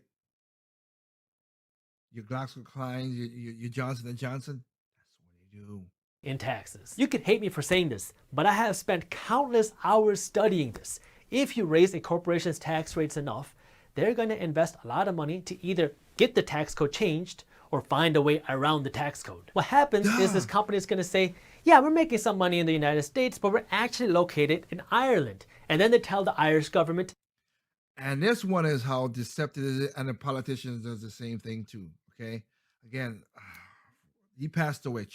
Charles, for the guy from New York who was convicted of doing embezzlement or whatever. He was a senator or Congress. I can't remember, but whatever. And he went to Charlie Rangel. I think it's Charlie Rangel. I think that's the name. Okay, no, but I know he did pass away though. He was a horrible person, but.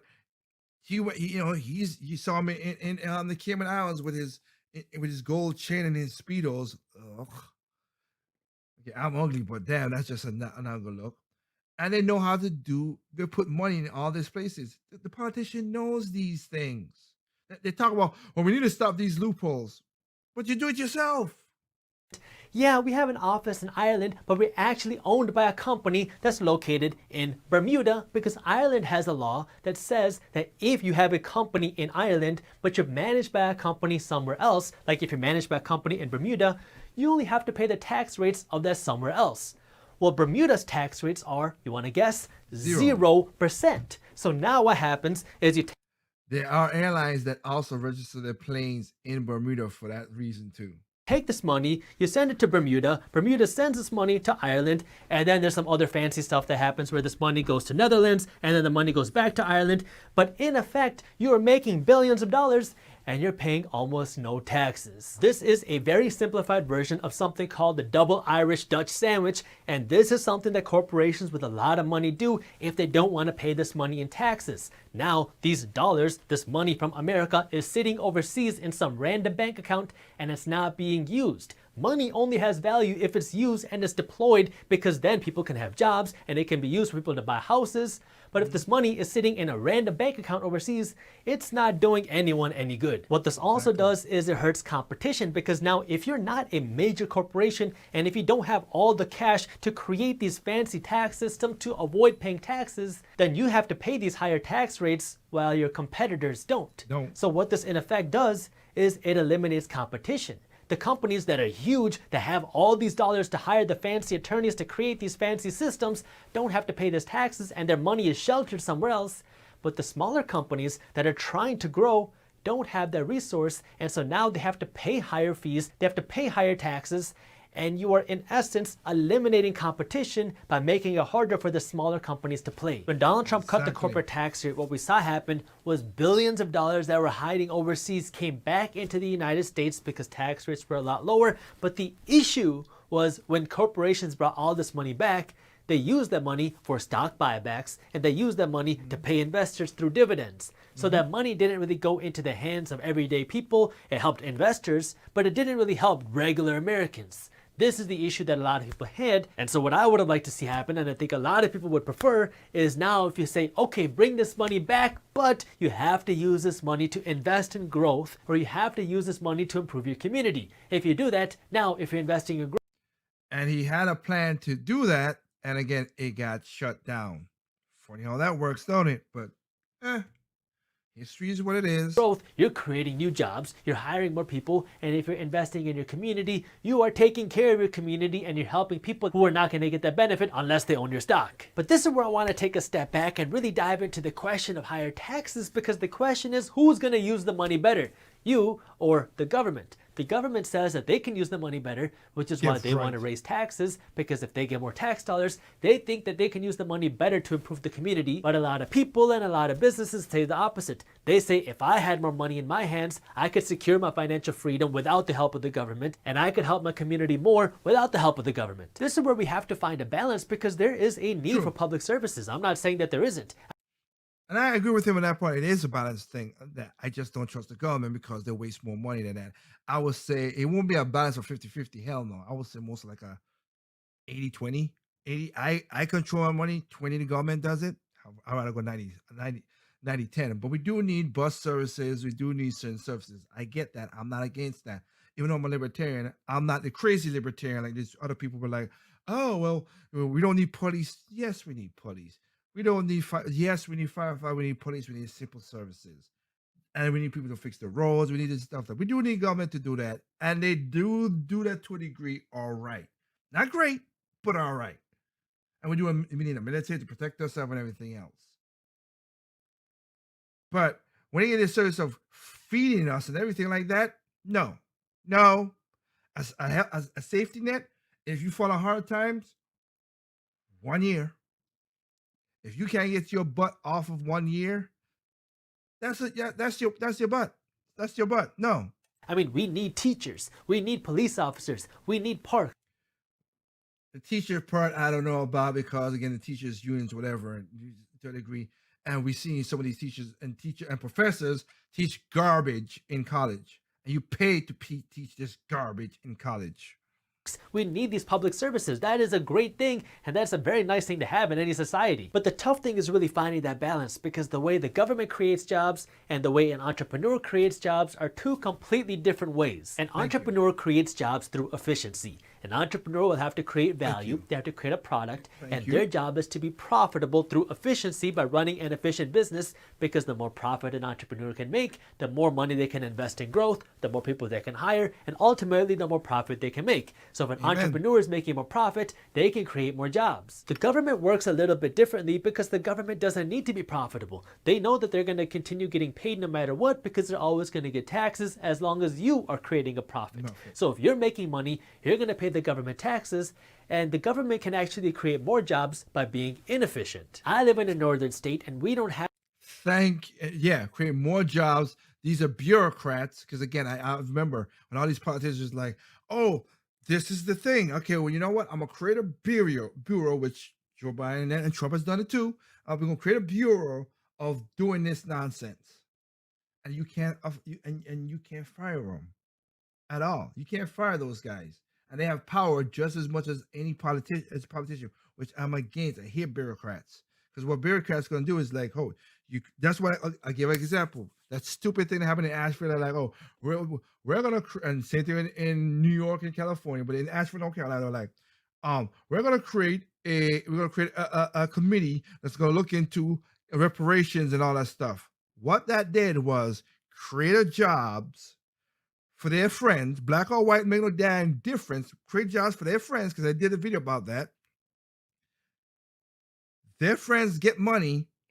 And I guarantee you, when they come out, they're gonna like, well, you could do this, this, and this, which it would never change what the reparations, because it ain't gonna happen. It's just stupid and oxymoron in a way. But in that time, what they got was more taxpayer money just to sit on their thumbs to do fake studies and everything to prove their point. I guarantee you that. Ain't that I guarantee you that I know that, because that's happened in the past when they try to do it back in the 90s, the 2000s, everything. When you look at all the stuff that happened with the that's why, again, LBJ said, give me the great society, I'll have these enters voting Democrat for the next 100 years, 200 years. He said 100 years in that thing. I'm like, wow, okay, that's kind of messed up, and he was so far as being correct. And all of a sudden he said, wow, because I've showed a video of when, as soon as that welfare kicked in, they created a lower class people. And those are the guys who gladly given up more of their freedom and everything just to get pieces of a crumb of a crumb.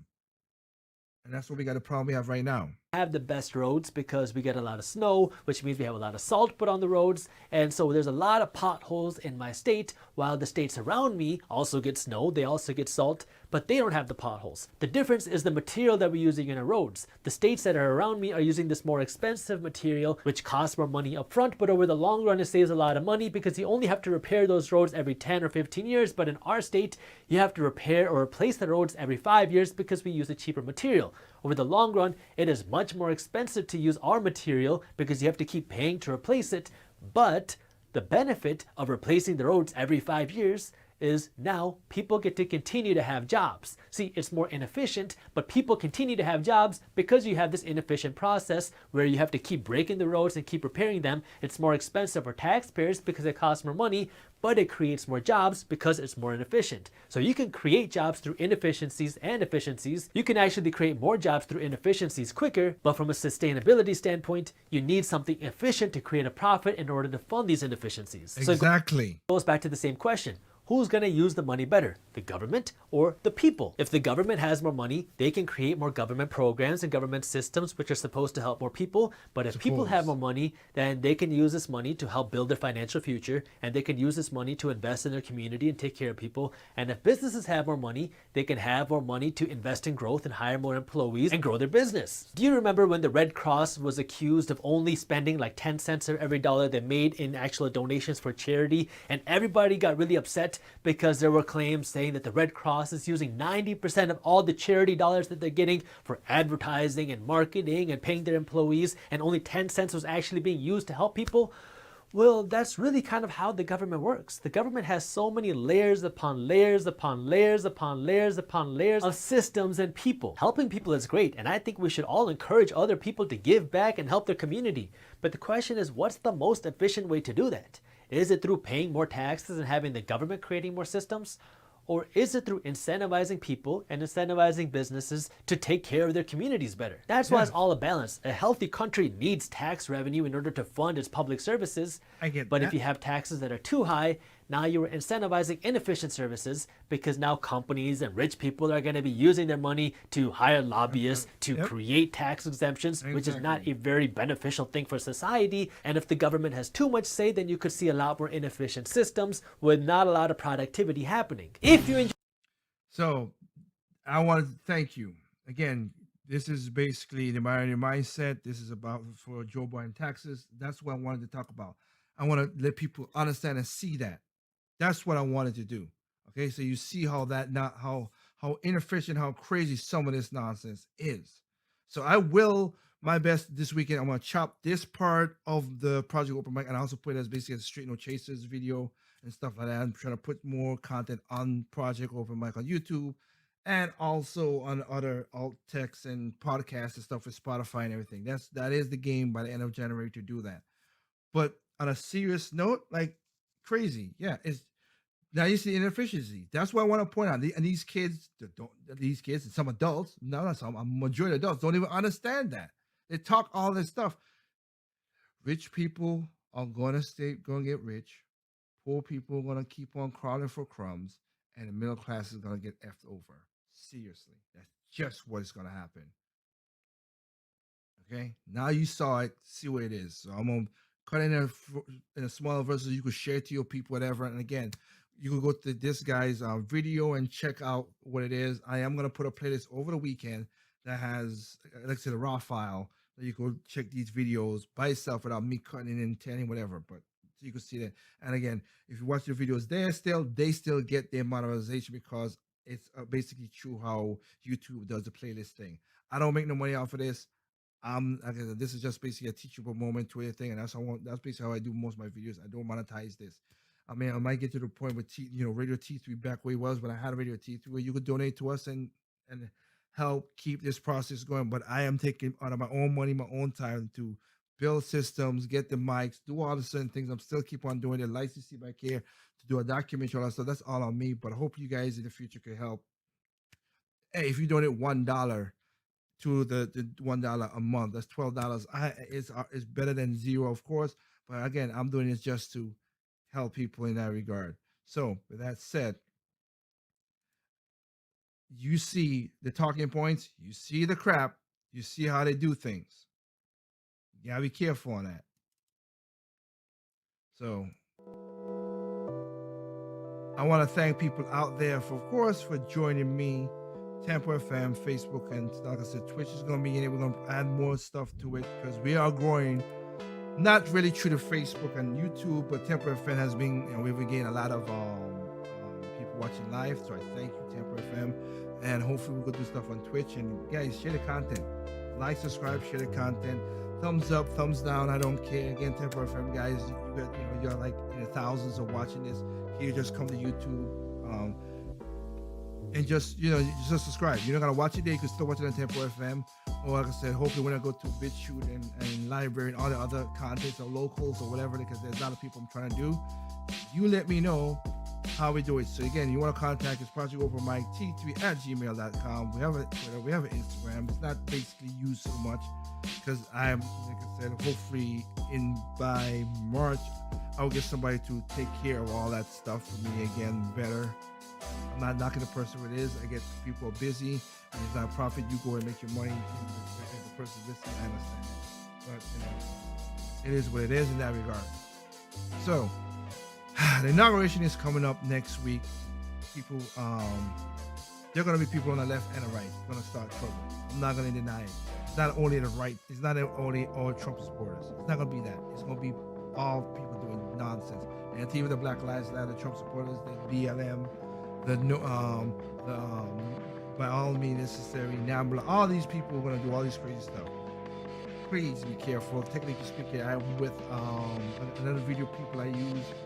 Alex from Don't Walk Productions said, yeah, just cancel the inauguration, but they're not going to do it. They're going to go, oh, we have a bigger inauguration than Trump. They're going to do the dick measuring contest, as usual, and make it political and everything. So it's just so stupid. But you know what? Please be safe if you're in the DMV area. For your travel, make sure you protect yourself. Gloves, mask, all that stuff. And also, watch out, keep your eyes around everybody. Because again, evil's all shapes, color, race. Again, said it. I mean, no different with the race. Evil is in color, shape, race, gender, sex, height, nationality. Evil is just evil. All right. That said, remember what I always tell you: people are stupid, individuals are smart. Be that smart individual. Okay. This take from Project Open Mike. Again, hope you guys can join us tomorrow for the side chat. It's basically again 9 o'clock. Most of them is going to go right, like I said. 9 o'clock on back here again. You guys come and talk about what's going on. And with that said, hope you guys have a good night. Be safe, be careful, be very careful with the weekend. All right. That again, this is Take from Project Open Mike. I hope you guys have a good night.